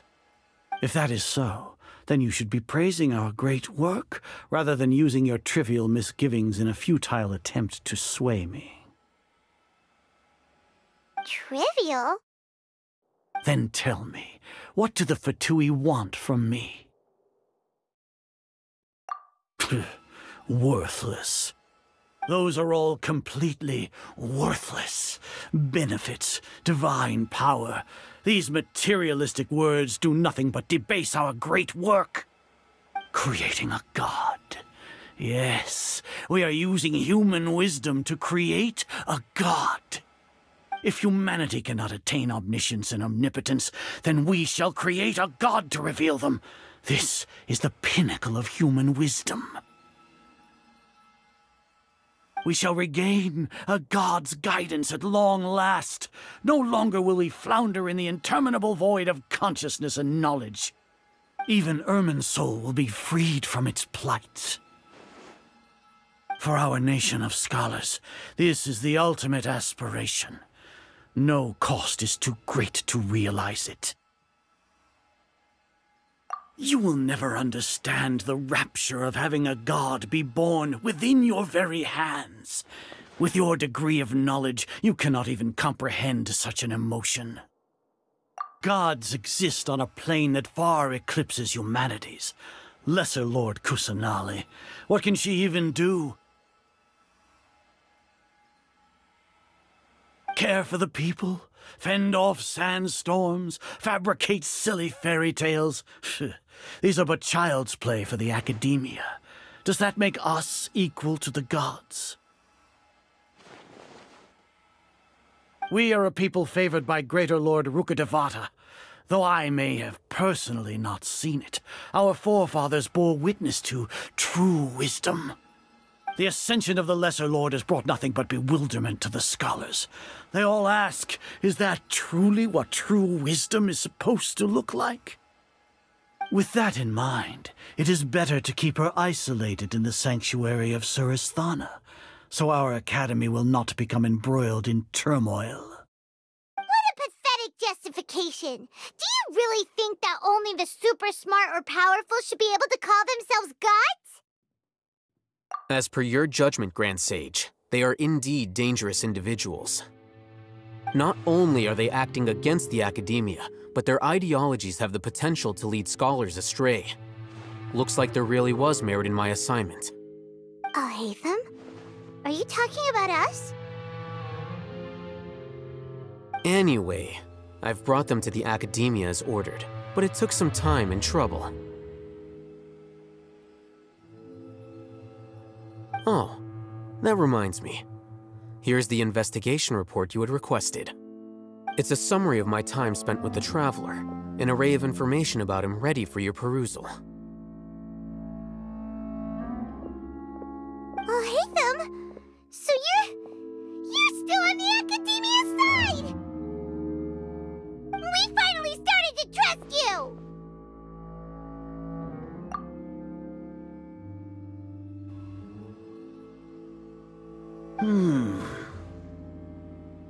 Excellent. Detailed contents with no errors. I would expect nothing less than an immaculate report from the scribe. As it is Niagarbha Day, I'll enter the information on you into the Akasha. Surely you know what that means. We'll be monitored, just like Sino. With the Akasha's calculation prowess, all of your actions will be predicted with an accuracy of at least 98%. Furthermore, your data will be updated in real time whenever new information presents itself. To put it into words you can understand, wherever you go, you will be walking under an invisible leash. This is Sumeru's greatest penalty for dishonest persons. Are you not familiar with the concept that great responsibility begets an equally great suspicion? In any case, you are Sumeru's most concerning external variable. Locking you down will greatly decrease the chance of any undesirable outcomes coming to pass. You're despicable! Despicable? Perhaps from your perspective, but I suppose you had mentally prepared yourselves for this, no? Your ploy was to sacrifice the Traveler here, was it not? Lord Azar, I know what you're trying to say, but I've been following your plan this entire time. Why are you doubting me at this juncture? Must I delineate your entire plan? Very well. I will spell things out. First off, I received an eyewitness report that you were spotted with the Traveler at Caravan Ribat. However, you immediately departed for the desert and escaped surveillance range. Judging by the time, you all likely encountered the truant General Mahamatra in the desert. Am I correct?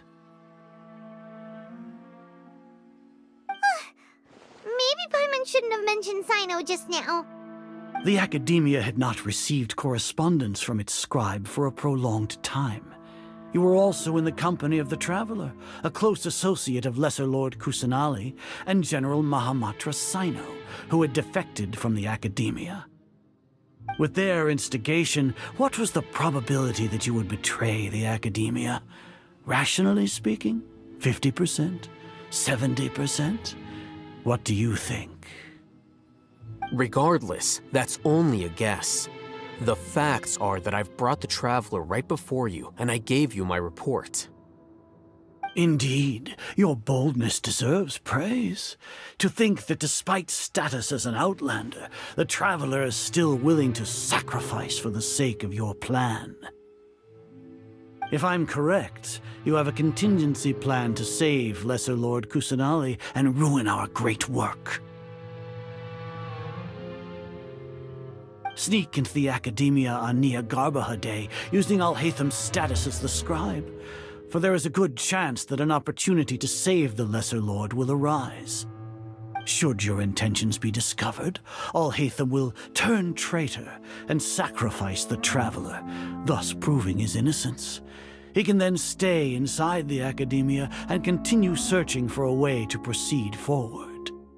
As for Sino, according to the Akasha's calculations, he will soon return to the Academia and confront me in person. I suppose this is also a part of your plan?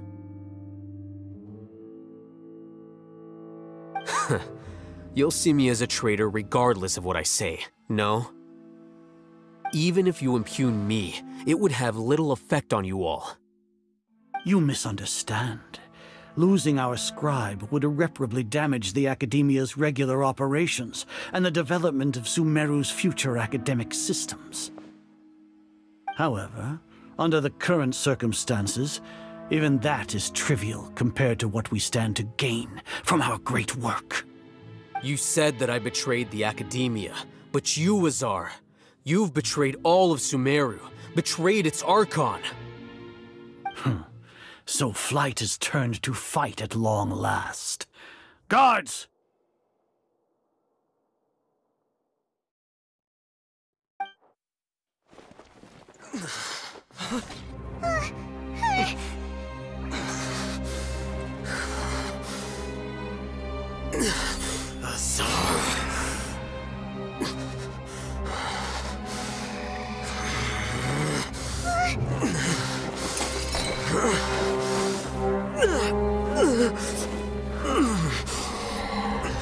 Well, what do we have here? So you stole that divine knowledge capsule? Traitor! You traitor! Even the most rational scholar will yearn for the power of a god in a moment of desperation. Aren't you doing the exact same thing as me, Alhaitham? Unfortunately for you, no god will lend you their power. Azar!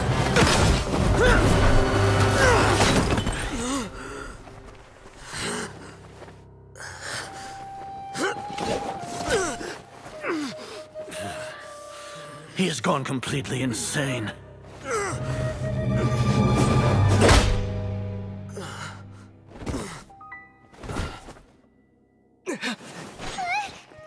Take him to the Matra and exile him to Aru village. Then find someone to take these two to the confinement room. I'll deal with them later. Grand Sage, we've finished all required preparations for Nyagarbha Day. We may begin to enter the capsules now. Excellent. You may begin.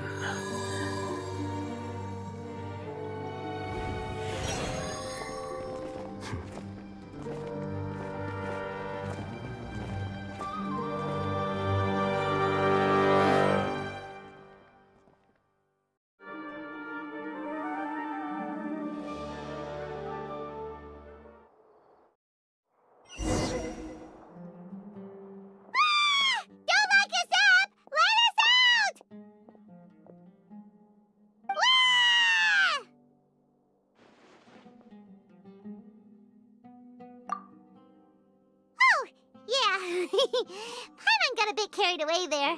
How was Paimon acting just now? Great, huh? Everything's going according to plan so far. We made it into confinement, and Alhaitham's probably done with his part too. We even managed to trick Grand Sage Azar. Alhaitham sure knows how to cook up a plan.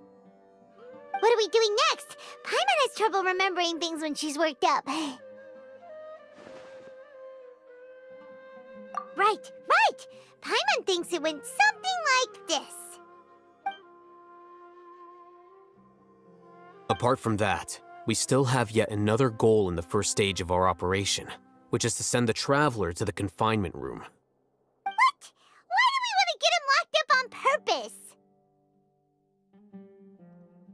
He's always been the person the sages are most afraid of, as well as the greatest obstacle to their successful implementation of their plan. They are very aware of the risk he poses to them. Once the Traveler is imprisoned, the sages will likely think that everything is under control. And with their guard down, the next phase of our plan will have a much higher chance of success. I can already see the pompous looks on their faces. Oh, that's a super tricky plan. But Paimon still thinks it's not really worth it. That isn't the only reason, of course. He has a more important task once he's in confinement. According to the Academia scholars in Ramon's custody, Lesser Lord Kusanali has sealed off her consciousness in the Akasha ever since she was captured by the Doctor. That way, they can't pry any more information from her. Even if we break into the sanctuary of Surasthana, it will take time to awaken Lesser Lord Kusanali's consciousness. We need to do that in advance. So our job is to wake up Nahida! Okay, totally worth getting thrown in jail for. The confinement room is inside the Academia, close to the sanctuary of Surasthana. It's a completely enclosed space, and you won't be receiving any visitors. I'll work with Raman scholars to make some modifications to your Akasha terminal. Once you're in, get as close as you can to Lesser Lord Kusanali and try to connect to her consciousness. However, as for whether she'll actually wake up, that will depend on our luck. Oh, no wonder you've been wearing your Akasha terminal today. It's the one that Al-Haytham modified. Paimon thought they'd take our Akasha terminals when they locked us up in here. Were they being careless? Alright, so what now? Sounds easy enough. We can finally talk with Nahida after all this time. Let's do it.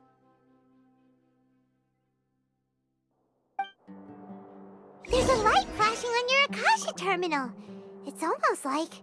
the faster it blinks, the better the signal.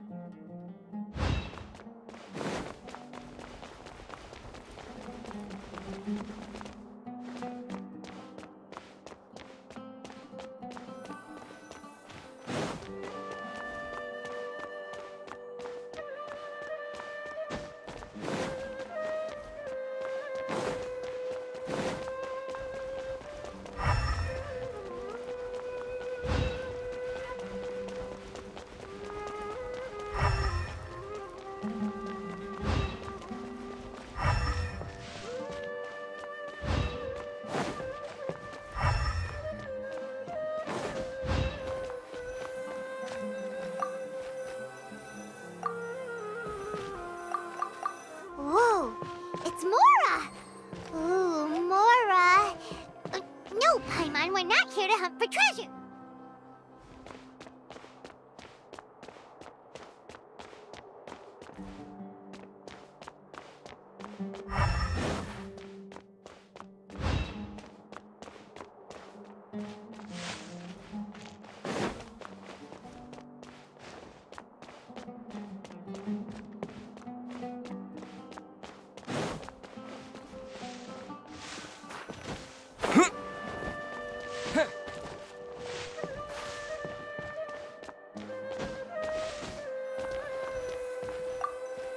Here? No signal again. Is it getting jammed?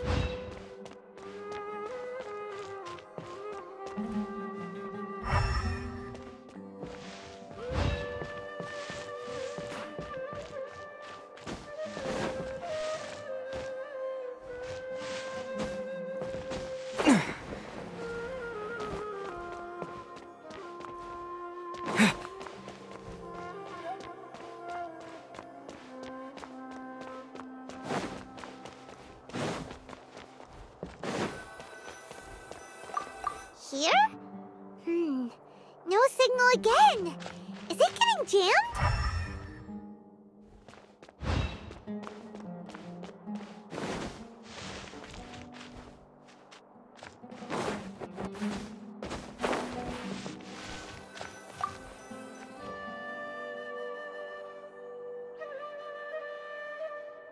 Huh? Is this the right spot? Are you getting anything? Please work.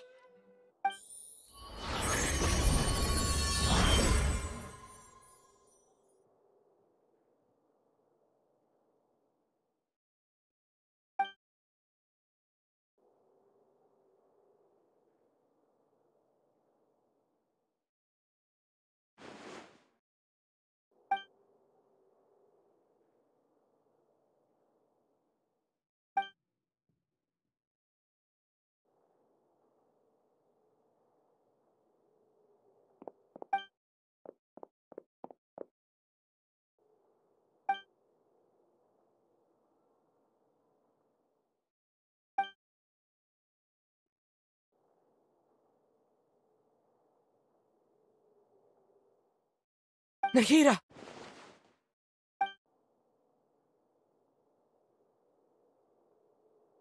Hey, Nahida!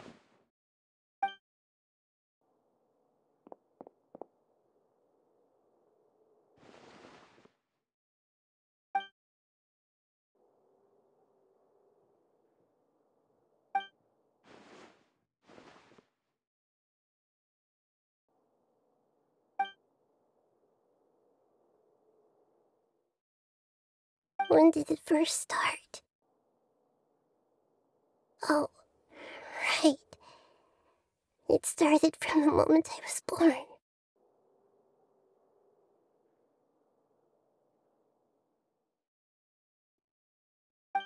I want to become a worthy Archon. So I've kept studying. Kept listening to my people and their hearts. Kept looking for a way to save Irminsul. So I can catch up. Catch up to Greater Lord Rukkhadevata. But I'm stuck in the sanctuary of Surasthana. The sages are creating a god to replace me. And I'm forced to lock my consciousness in this boundless darkness.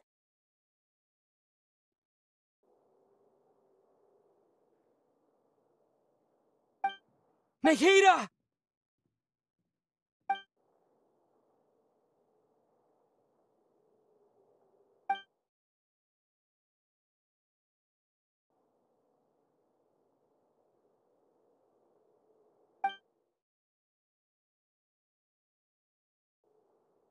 Nahida!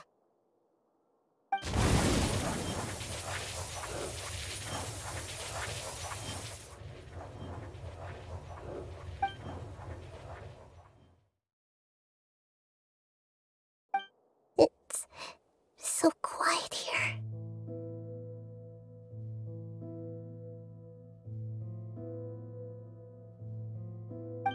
Now that I think of it, I don't think I've ever actually listened to my own inner voice. Do Archons have them? Should Archons have them? Have I been doing the right thing? Am I really not needed? How do I really feel about all of this?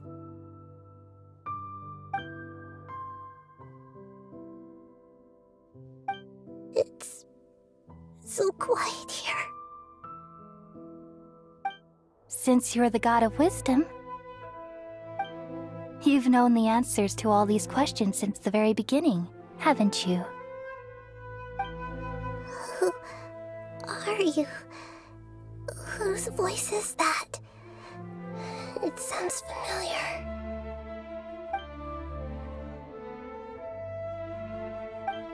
You're right, though.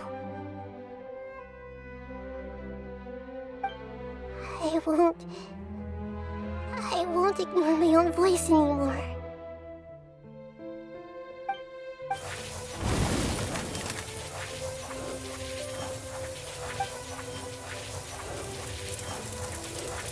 Nahida!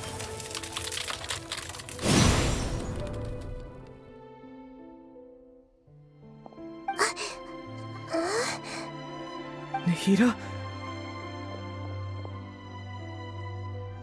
Did you wake me up? Thank you. Why are you here? We're here to rescue you. Are you alright? I'm fine. It's just... when I think of everything that's happened to me, I feel really angry now.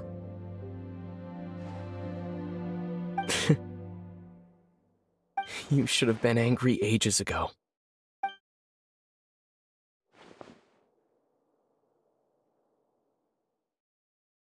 Huh? Oh, you're back! How's everything?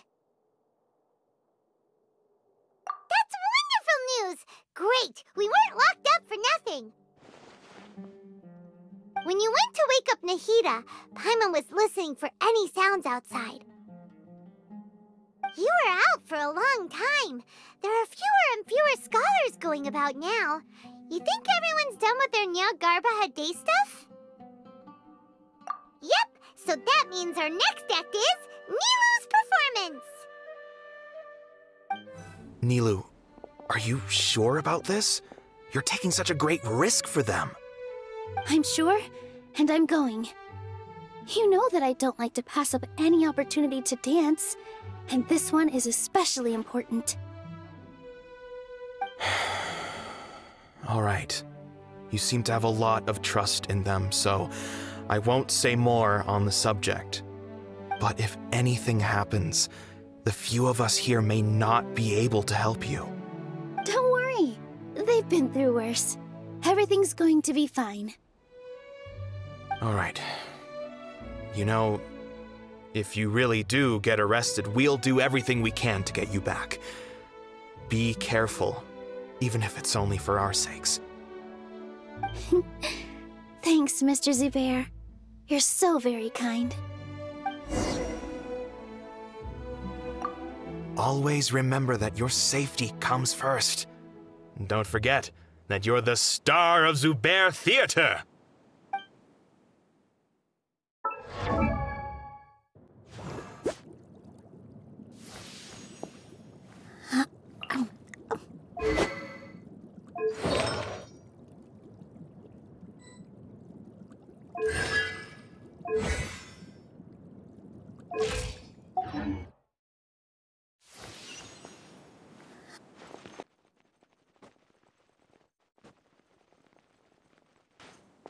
Nilou, how's it going?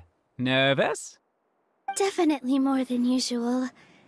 But it's because I'm worried I won't dance well enough. It's okay. Just focus on your performance. We'll take care of everything else. Heh, you sure know how to talk. Taking all the credit, even though we came here together to help out. Well, thank you both. I'll have to treat you to a meal after all this ends. I really, really appreciate all of your help. Ooh, that sounds great. Huh? How can we say no to that? All right, let's get back to business. Nilou, we'll be here to keep people from going to the academia so they don't interrupt your performance. I was planning on telling them something like, the Academia's been conducting a weird experiment, and some of their test subjects escaped. It's really dangerous there, so stay away. Oh, you couldn't think of anything better? Oh well, I guess it does sound like something the Academia would do. I think it sounds great. I'm counting on you guys. Don't worry, it'll be a piece of cake.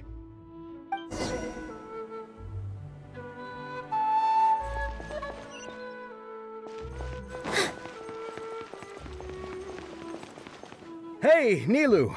Sorry, it's great to see you, but I'm really busy right now. Our Bait People Away with Yalda Candies plan is working beautifully. Do you want some candy? We have more than we can give out. Vihar, thank you so much for doing all of this. And even dressed up as the Knight of Flowers, no less. I'll pass on the candy, though. I cut back on sweets in the period leading up to a performance, and I'm about to start one. You have a point. The stage is cleared and everything's ready, so you can start your performance at any time. Yeah, thanks to you. I'm really grateful. All right, time to hit the stage. You're welcome. The honor's all mine, since I'll have such a great view of the show.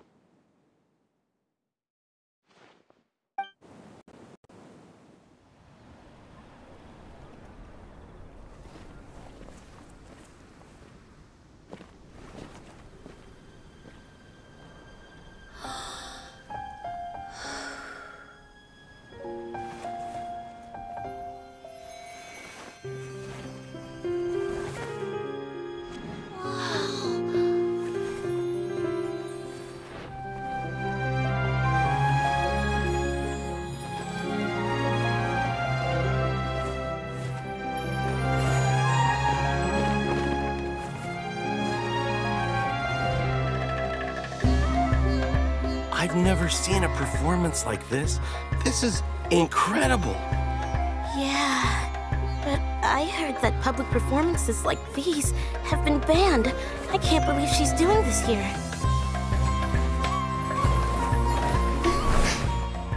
Grand Sage, there's some commotion outside.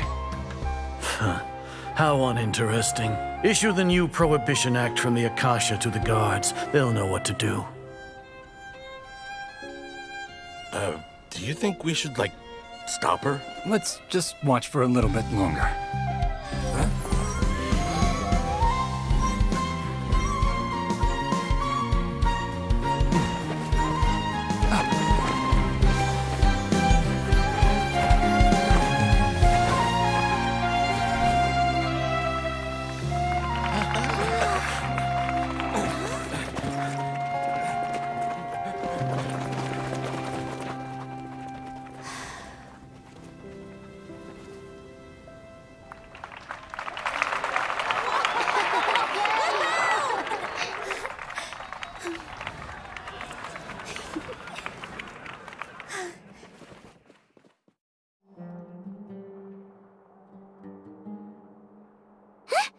Did you hear that?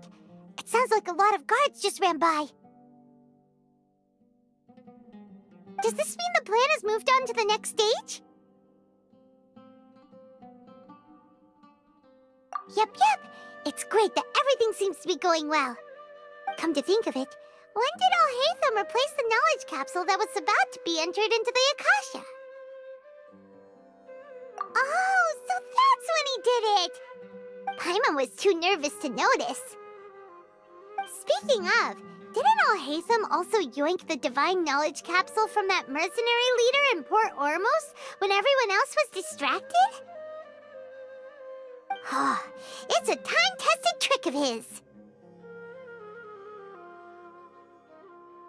Why are we complimenting him? Yeah, he's smart and all, but he still makes Paimon's blood boil. Let's review our plan for this stage again. It's not like we have anything else to do right now anyway, and it'll help us feel more confident. Paimon remembers that Nilu's task was supposed to go a bit like this.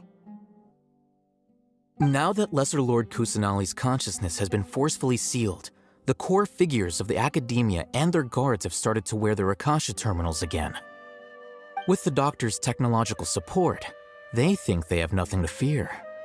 How despicable of them to rely on such a person. But this is also our chance. I was originally asked to draft the knowledge capsule for the Artistic Performances Prohibition Act when I was still at the Academia. It should be on the Grand Sage's desk right now, and will be entered into the Akasha during the next Nyagarbha Day. Are they really going to stop all artistic performances? That's horrible! I'll make an identical knowledge capsule, but this time, I'll smuggle some misleading information into it. We only need to find an opportunity to switch the capsules. Once it's been entered into the Akasha on Nyagarbha Day, if someone were to be seen performing in public, the sages would definitely use that opportunity to announce the ban, and so the misleading information will be disseminated amongst the guards. Sure sounds complicated, but it seems like if everything goes well, we'll be able to get rid of all the guards in the Academia without any effort. That's pretty clever, getting right into their heads. I just have one question. Even if we manage to get the misleading info out to the guards, how can we be sure that they'll believe it? People who are used to relying on the Akasha become less inquisitive, and their ability to distinguish truth from misinformation is significantly reduced. They will view everything the Akasha releases to them as the unequivocal truth. The Akasha will turn humans into machines. I've seen it happen many times. Yikes. Good thing I didn't wear it for long when I was working in Sumeru City. At first, I thought it was a good thing too. By the way, this plan still requires a performer, right? Do you have someone in mind? Nilu of Zubair Theater. I know her really well. We can trust her. I'm kinda hesitant to ask her to participate in a dangerous plan like this, but we can ask her in person. All right. After the guards and the Academia are gone, then it'll be time for me and my stowaway brothers to shine.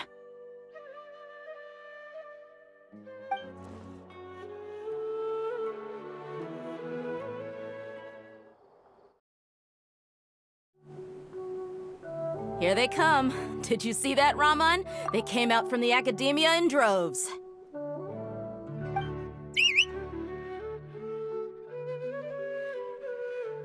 After laying low in the city for so long, this is the moment we've been waiting for.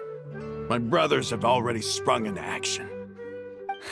We couldn't do anything to them inside their coop, but outside the Academia, this is our hunting ground. With a lioness like you, the prey sure won't be able to run far. We still need to eliminate the guards as soon as possible. If we give the sages enough time to realize what's happening, the plan's doomed. All they've done is to sit on their cushy salaries and twiddle their thumbs all day while we fought and struggled every day in the desert. The only advantage they might have is their numbers. Speaking of which, most of the guards who report directly to the 6 sages belong to the Corps of 30, but they have a completely different reputation. Following those blasted sages every whim, throwing away all the principles of being a mercenary. As someone in the same profession, I'm obligated to teach them a good lesson today. Indeed, the trap has been set. All we need to do is lead them there. All right, let's each take a road and herd those scattered guards back into one place. Make sure to attract their attention. Isak will be the key. You gave such an important task to that child. Will he be okay? It'll be fine. Isak was so determined to help, so let's put our faith in him. Besides, even if he's caught, the guards would be too scared to do anything to him. They've never seen Lesser Lord Kusanali in person, after all. You've got a point. Anyway, I think I see them coming. Let's head out. Good luck.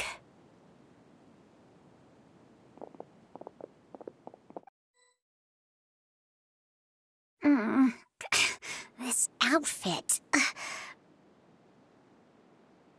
Hey, do you remember what you need to do, Isak? When the guards get here, you'll pretend to be Lesser Lord Kusanali and run away from them. Oh, yeah, I remember. Of course I do. I'm just a little nervous. Relax. Don't think about getting caught. Even if that happens, we won't leave you behind. You only need to think about getting the guards' attention and leading them to the Grand Bazaar. Leave the rest to us. Okay, got it. I'm here to pay back Lesser Lord Kusanali for helping Grandpa. I won't get cold feet. Hey, they're here. I can see the Academia guards.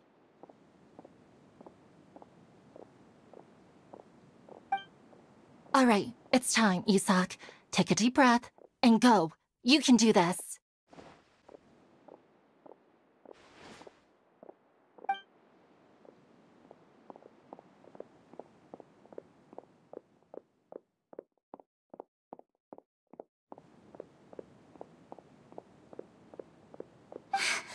Why is there a guard over there?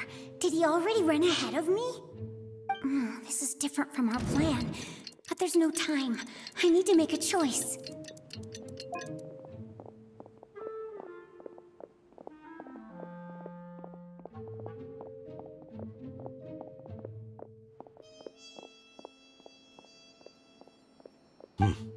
Let's have a look behind the house.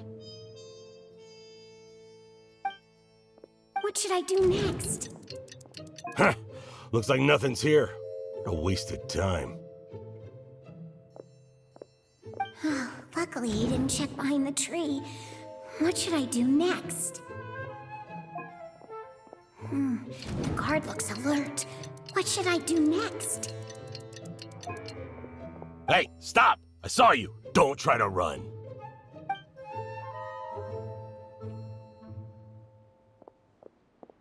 The guard looks alert. What should I do next? Doesn't seem like anything unusual's around here. Looks like the guard finally left. I need to go.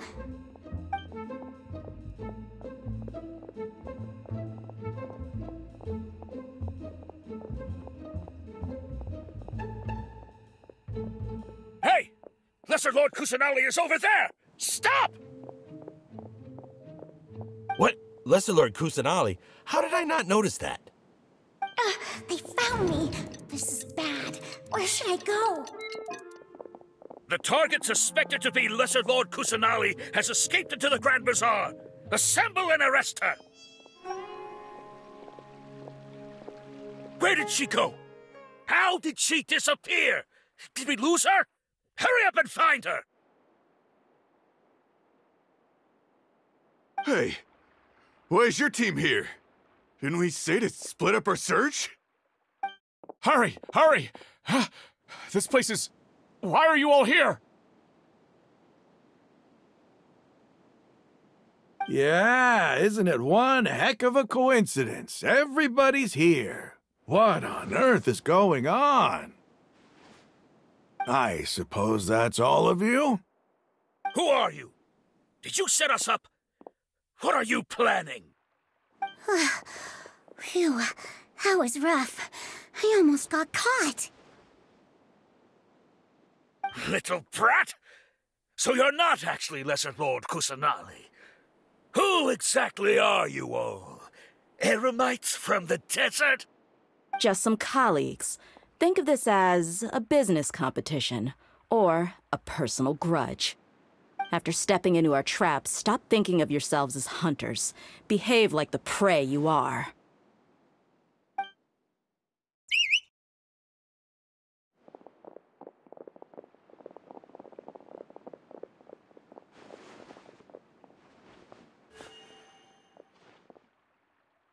An ambush? How's that possible? This is Sumeru City, but mercenaries from the desert somehow ambushed us! You've spent all your time hiding away in the academia. This place has long since become our hunting ground. Brace yourselves!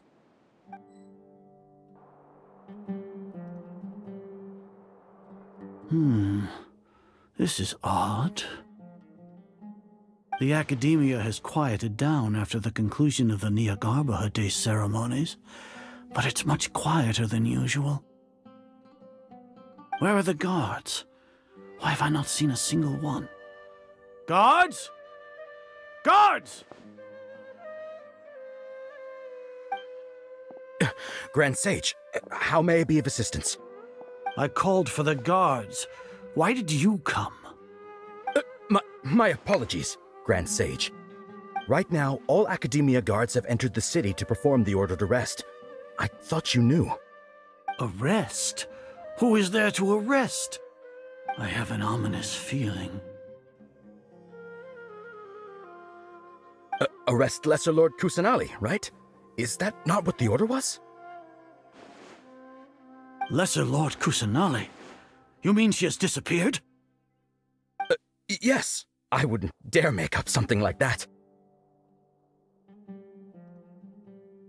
Right now, everyone is in a panic, and many are saying that Lesser Lord Kusanali will take revenge on us. What happened? Just what is going on? Lesser Lord Kusanali somehow escaped? Was it Alhaitham and his party that freed her? That's impossible. The Academia is heavily guarded today, and any order to release Lesser Lord Kusanali would be strictly confidential. Besides, Alhaitham and the Traveler are already in our hands. What manner of trickery did they employ? How could Lesser Lord Kusanali disappear into thin air? Disappear? Wait. How was the arrest order distributed to the guards? It was issued by the Akasha earlier today. Only you have the authority to send messages like that, so I thought it was your order. Let me check.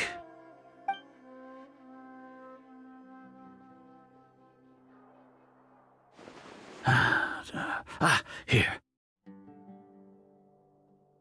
Lesser Lord Kusanali has escaped from the sanctuary of Surasthana. Go to the city and arrest the escapee immediately. The Akasha indeed contains this information, and it clearly appeared in my mind. How did they bypass my permissions to issue this kind of message? Was it the report about the Traveler that Alhaitham submitted? No. I specifically checked that knowledge capsule before entering it into the Akasha. Could that have been a red herring?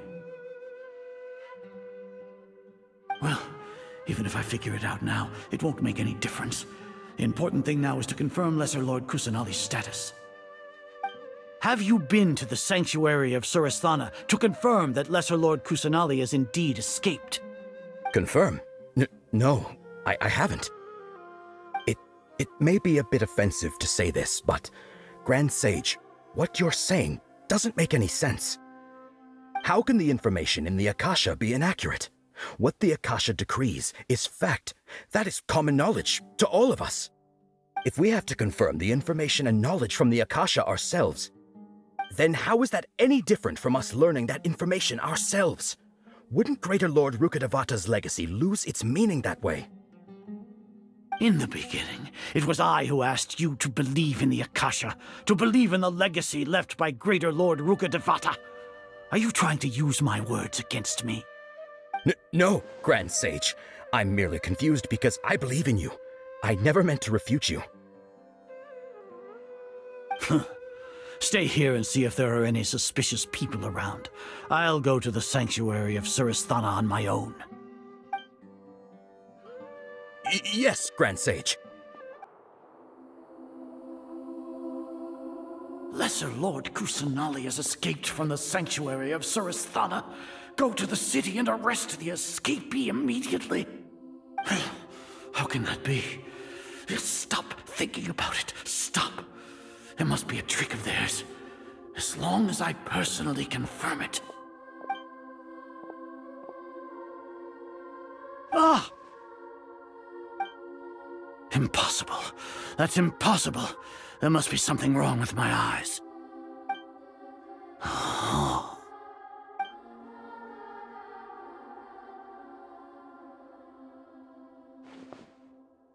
What a comical sight, Azar. Once the Akasha has put certain thoughts into your head, even the Grand Sage can no longer see what's right in front of him. You all can only see the world in your mind, the one you think you know. And precisely because of this, you disregarded Lesser Lord Kusanali's existence. She has been a wise and worthy Archon. Sino, have you been waiting for a chance like this? The Akasha predicted that you would return to the Academia to confront me, but I didn't expect it to turn out like this. I was careless. No, you were blinded. Your faults stem from your reliance on the Akasha. You're still the same as always. I truly did not expect a proud person like you to cooperate with Alhaitham and the Traveler. People change, Azar. Admit it. The Akasha can't predict my actions anymore. Then tell me, what have you found during your investigation? You want to buy time? This is the sanctuary of Surasthana. Under your own regulations, even Academia staff are forbidden to come here. No one will come to save you. As for the investigation, I've at least confirmed that you are guilty of insurgency against the Archon. A serious crime. So what? Did you do all of this so I would plead guilty in front of you, General Mahamatra? No. I want you to plead guilty in front of the Archon herself. You once said that I had no standing to judge you. So now, how about judgment in the name of a god?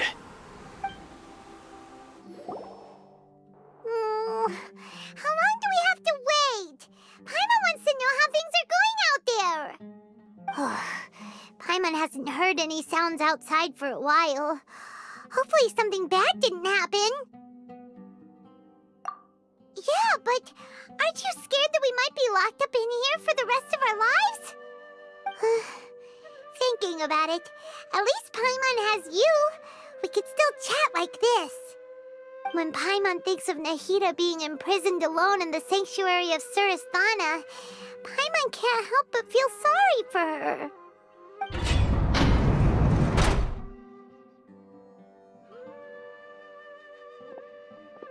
Here comes your savior.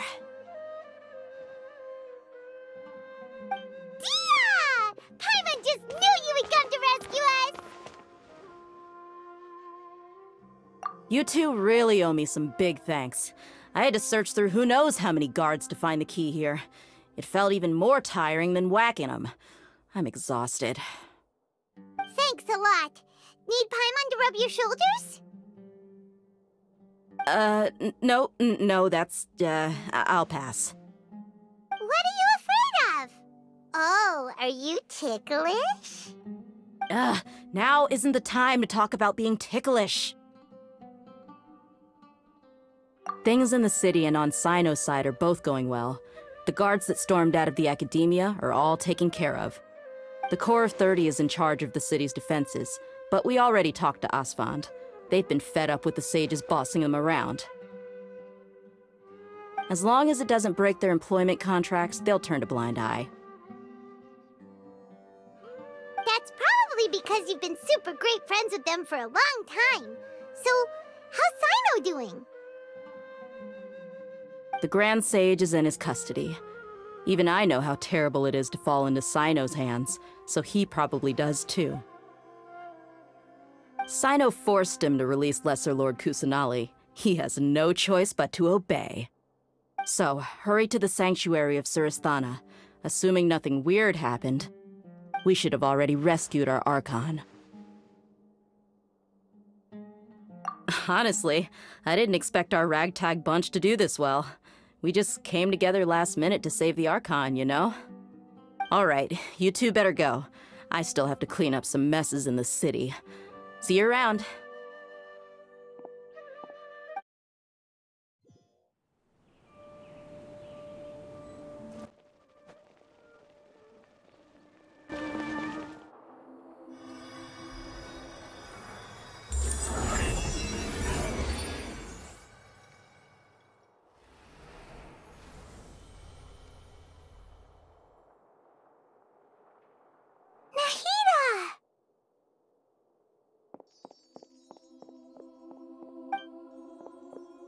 They say it's nice to meet you. This is the first time we've met in real life. Before, we've only met in dreams, consciousness, or when I was in someone else's body.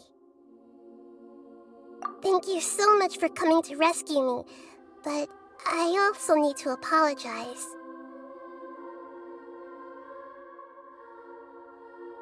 During this time, I did some self-reflection. My sense of inferiority and yielding to the academia led to all of this, and created so much trouble for you all. Exactly! We're here because you're a good Archon and one of our friends! Thanks, you two.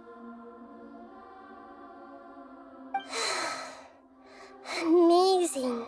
So this is how it feels to walk out of that cage with my own body. It's like I just had an endlessly long dream.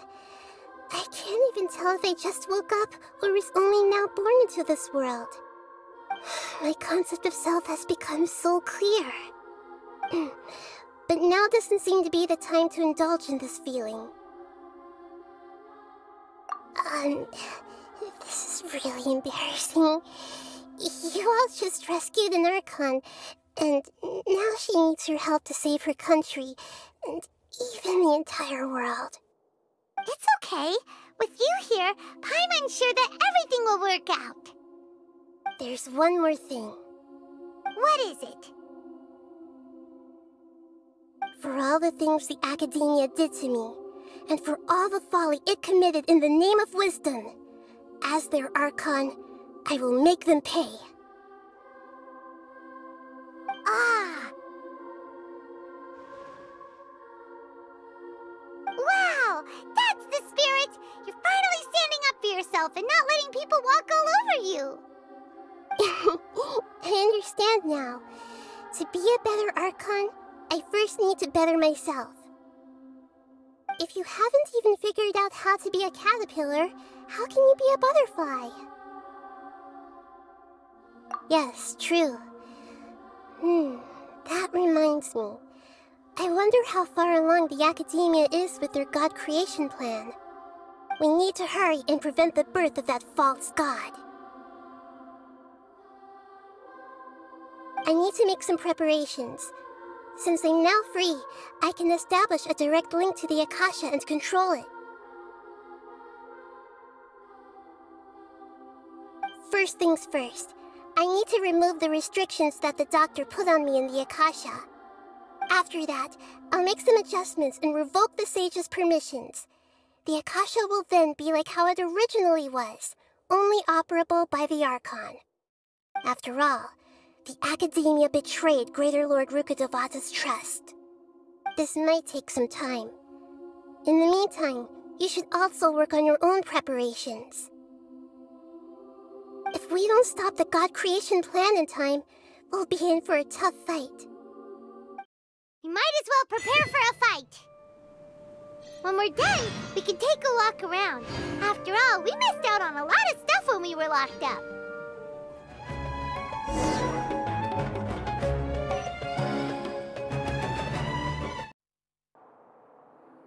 How's it going, Nahida?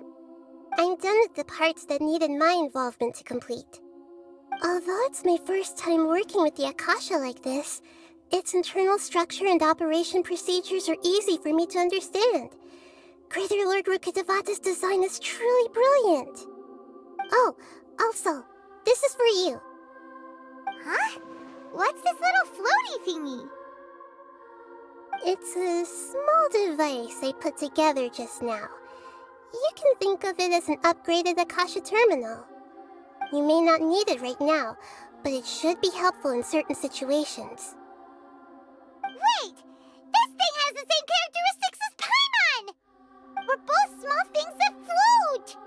Oh, all the things that make Paimon special got copied! When Paimon appears with the Traveler from now on, people won't remember Paimon because she isn't unique anymore!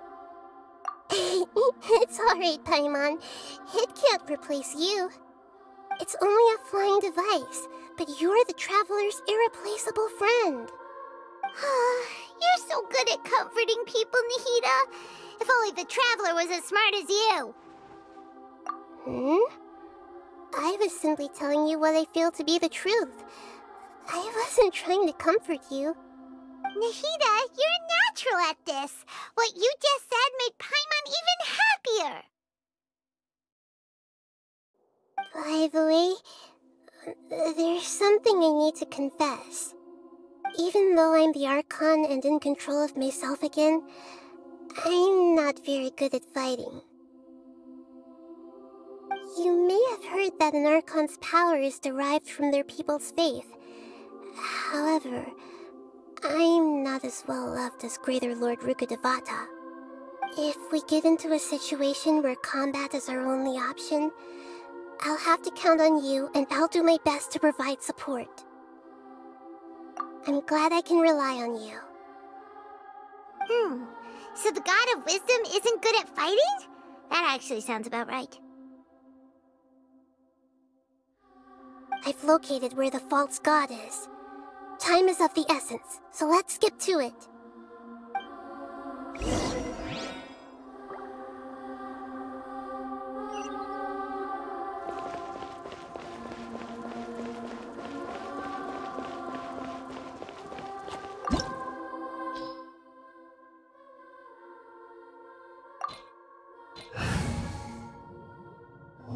What is this place?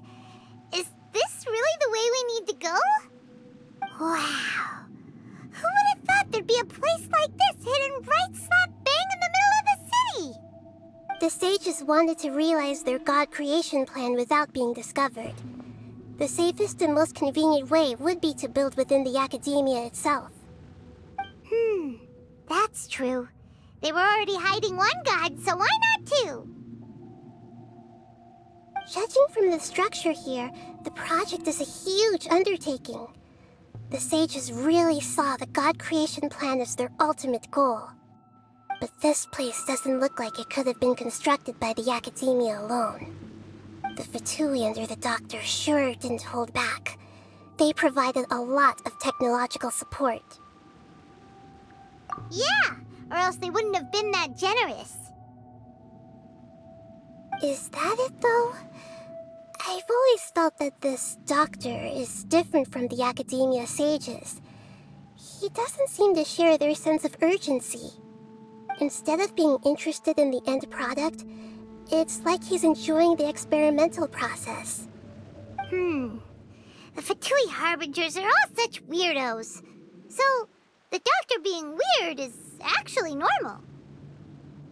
So, this Fatui that they're trying to turn into a god is called the Balladeer? We had previously come into contact with his consciousness. He harbors particularly strong obsessions. One is the desire for a gnosis, since he was created to be the vessel for one. The other obsession is probably related to his past. I can't quite explain it. Paimon knows that he was a prototype puppet for the Raiden Shogun before he became a Fatui Harbinger. That's why he wants a gnosis so badly. There's no way he'd willingly be a test subject. Now with that temper and ego of his. It sounds like you know the Balladeer quite well. I see. Tell me more about him and what he's like.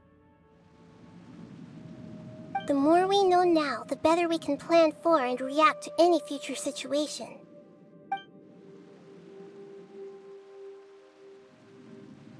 Ah, I see. How fascinating. Alright, time to go. Let's get through here and meet him in person.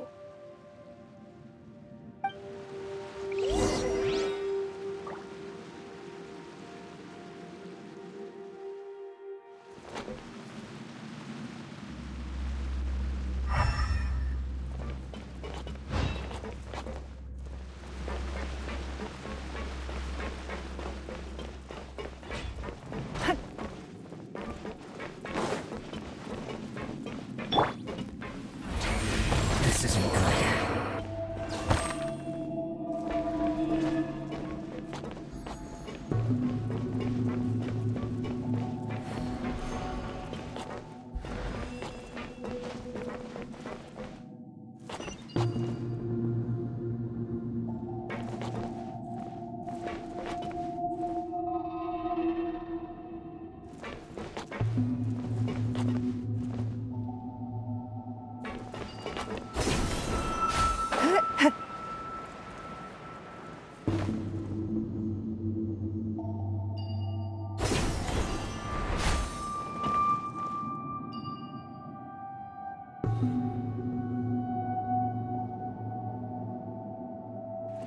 It looks like we can climb up these pipes.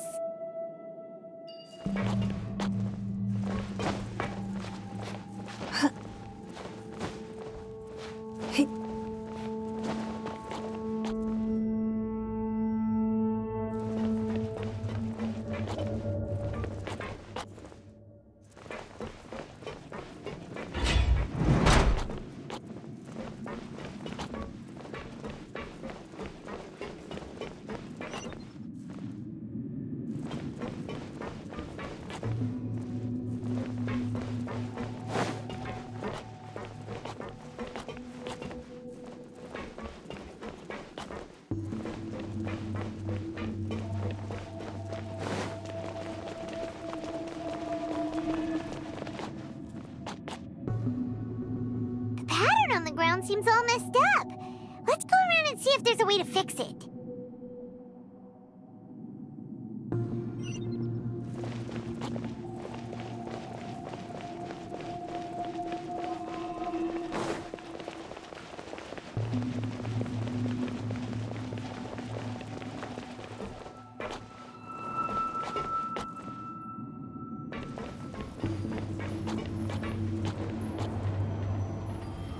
It seems to have stopped.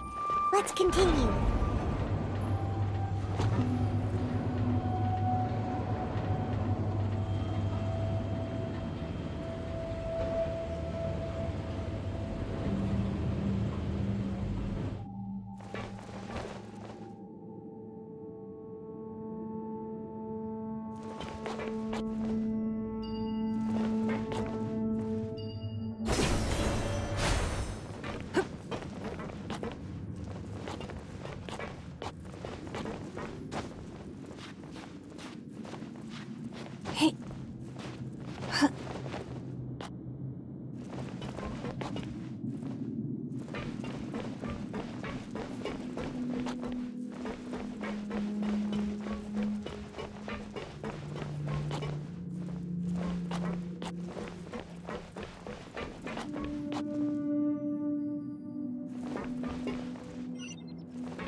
This isn't good.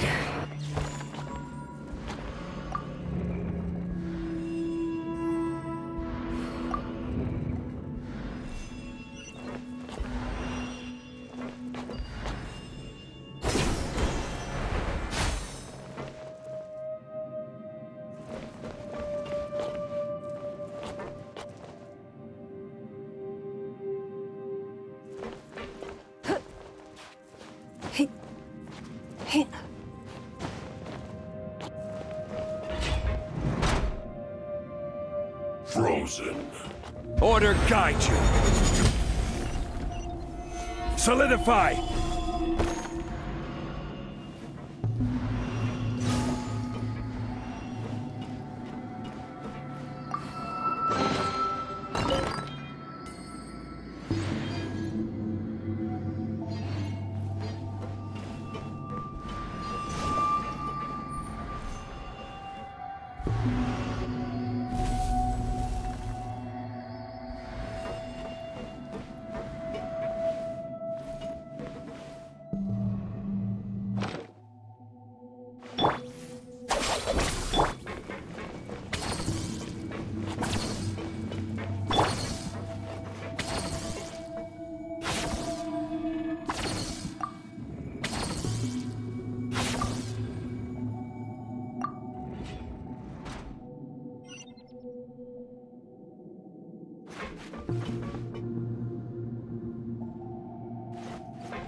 The cart is stuck. Maybe there's something wrong with the tracks. Let's try adjusting the direction of the device to clear the tracks.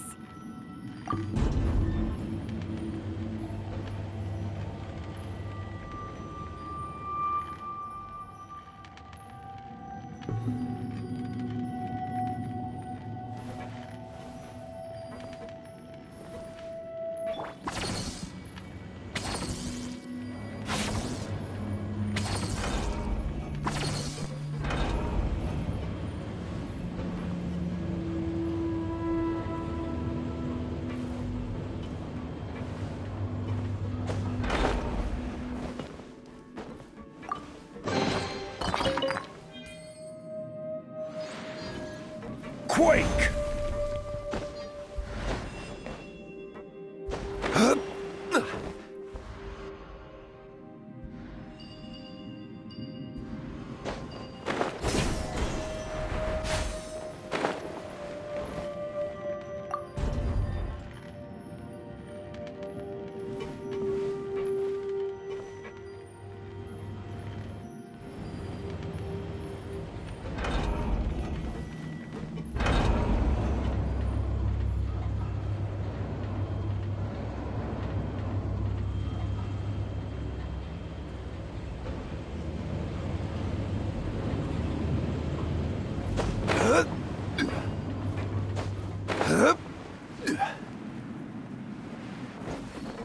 I'll put you on.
We should look for a new investment. Mora doesn't grow on trees.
Looking at its operational status, we must prepare for the worst.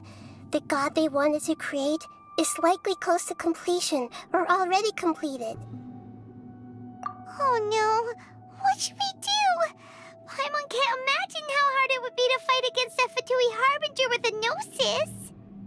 Are you nervous, Paimon? If you really want to know, of course Paimon's nervous. Aren't you too, Nahida? Yes, I am. This is probably the first time I faced with a calamity of this degree since my birth. I feel not just nervous, but curious as well. Curious? Curious about what? Curious about our fate. To me, everything we perceive in this world, everything we learn, and everything that happens to us is considered knowledge. And if it's a form of knowledge, then it can be understood. However, only fate is about that which has yet to occur, so it has always drawn my curiosity. So to me, fate is the ultimate knowledge. That's also why I love observing humans and all the things that happen to them. It all brings me great satisfaction. And now, at long last, I'm not just an observer anymore. I will personally experience my own fate with you by my side. Isn't this such a wonderfully exciting thing? Ah, so that's what you mean. Paimon thinks she understands what you're feeling. Agreed. Okay, let's continue on. I can sense his aura from here.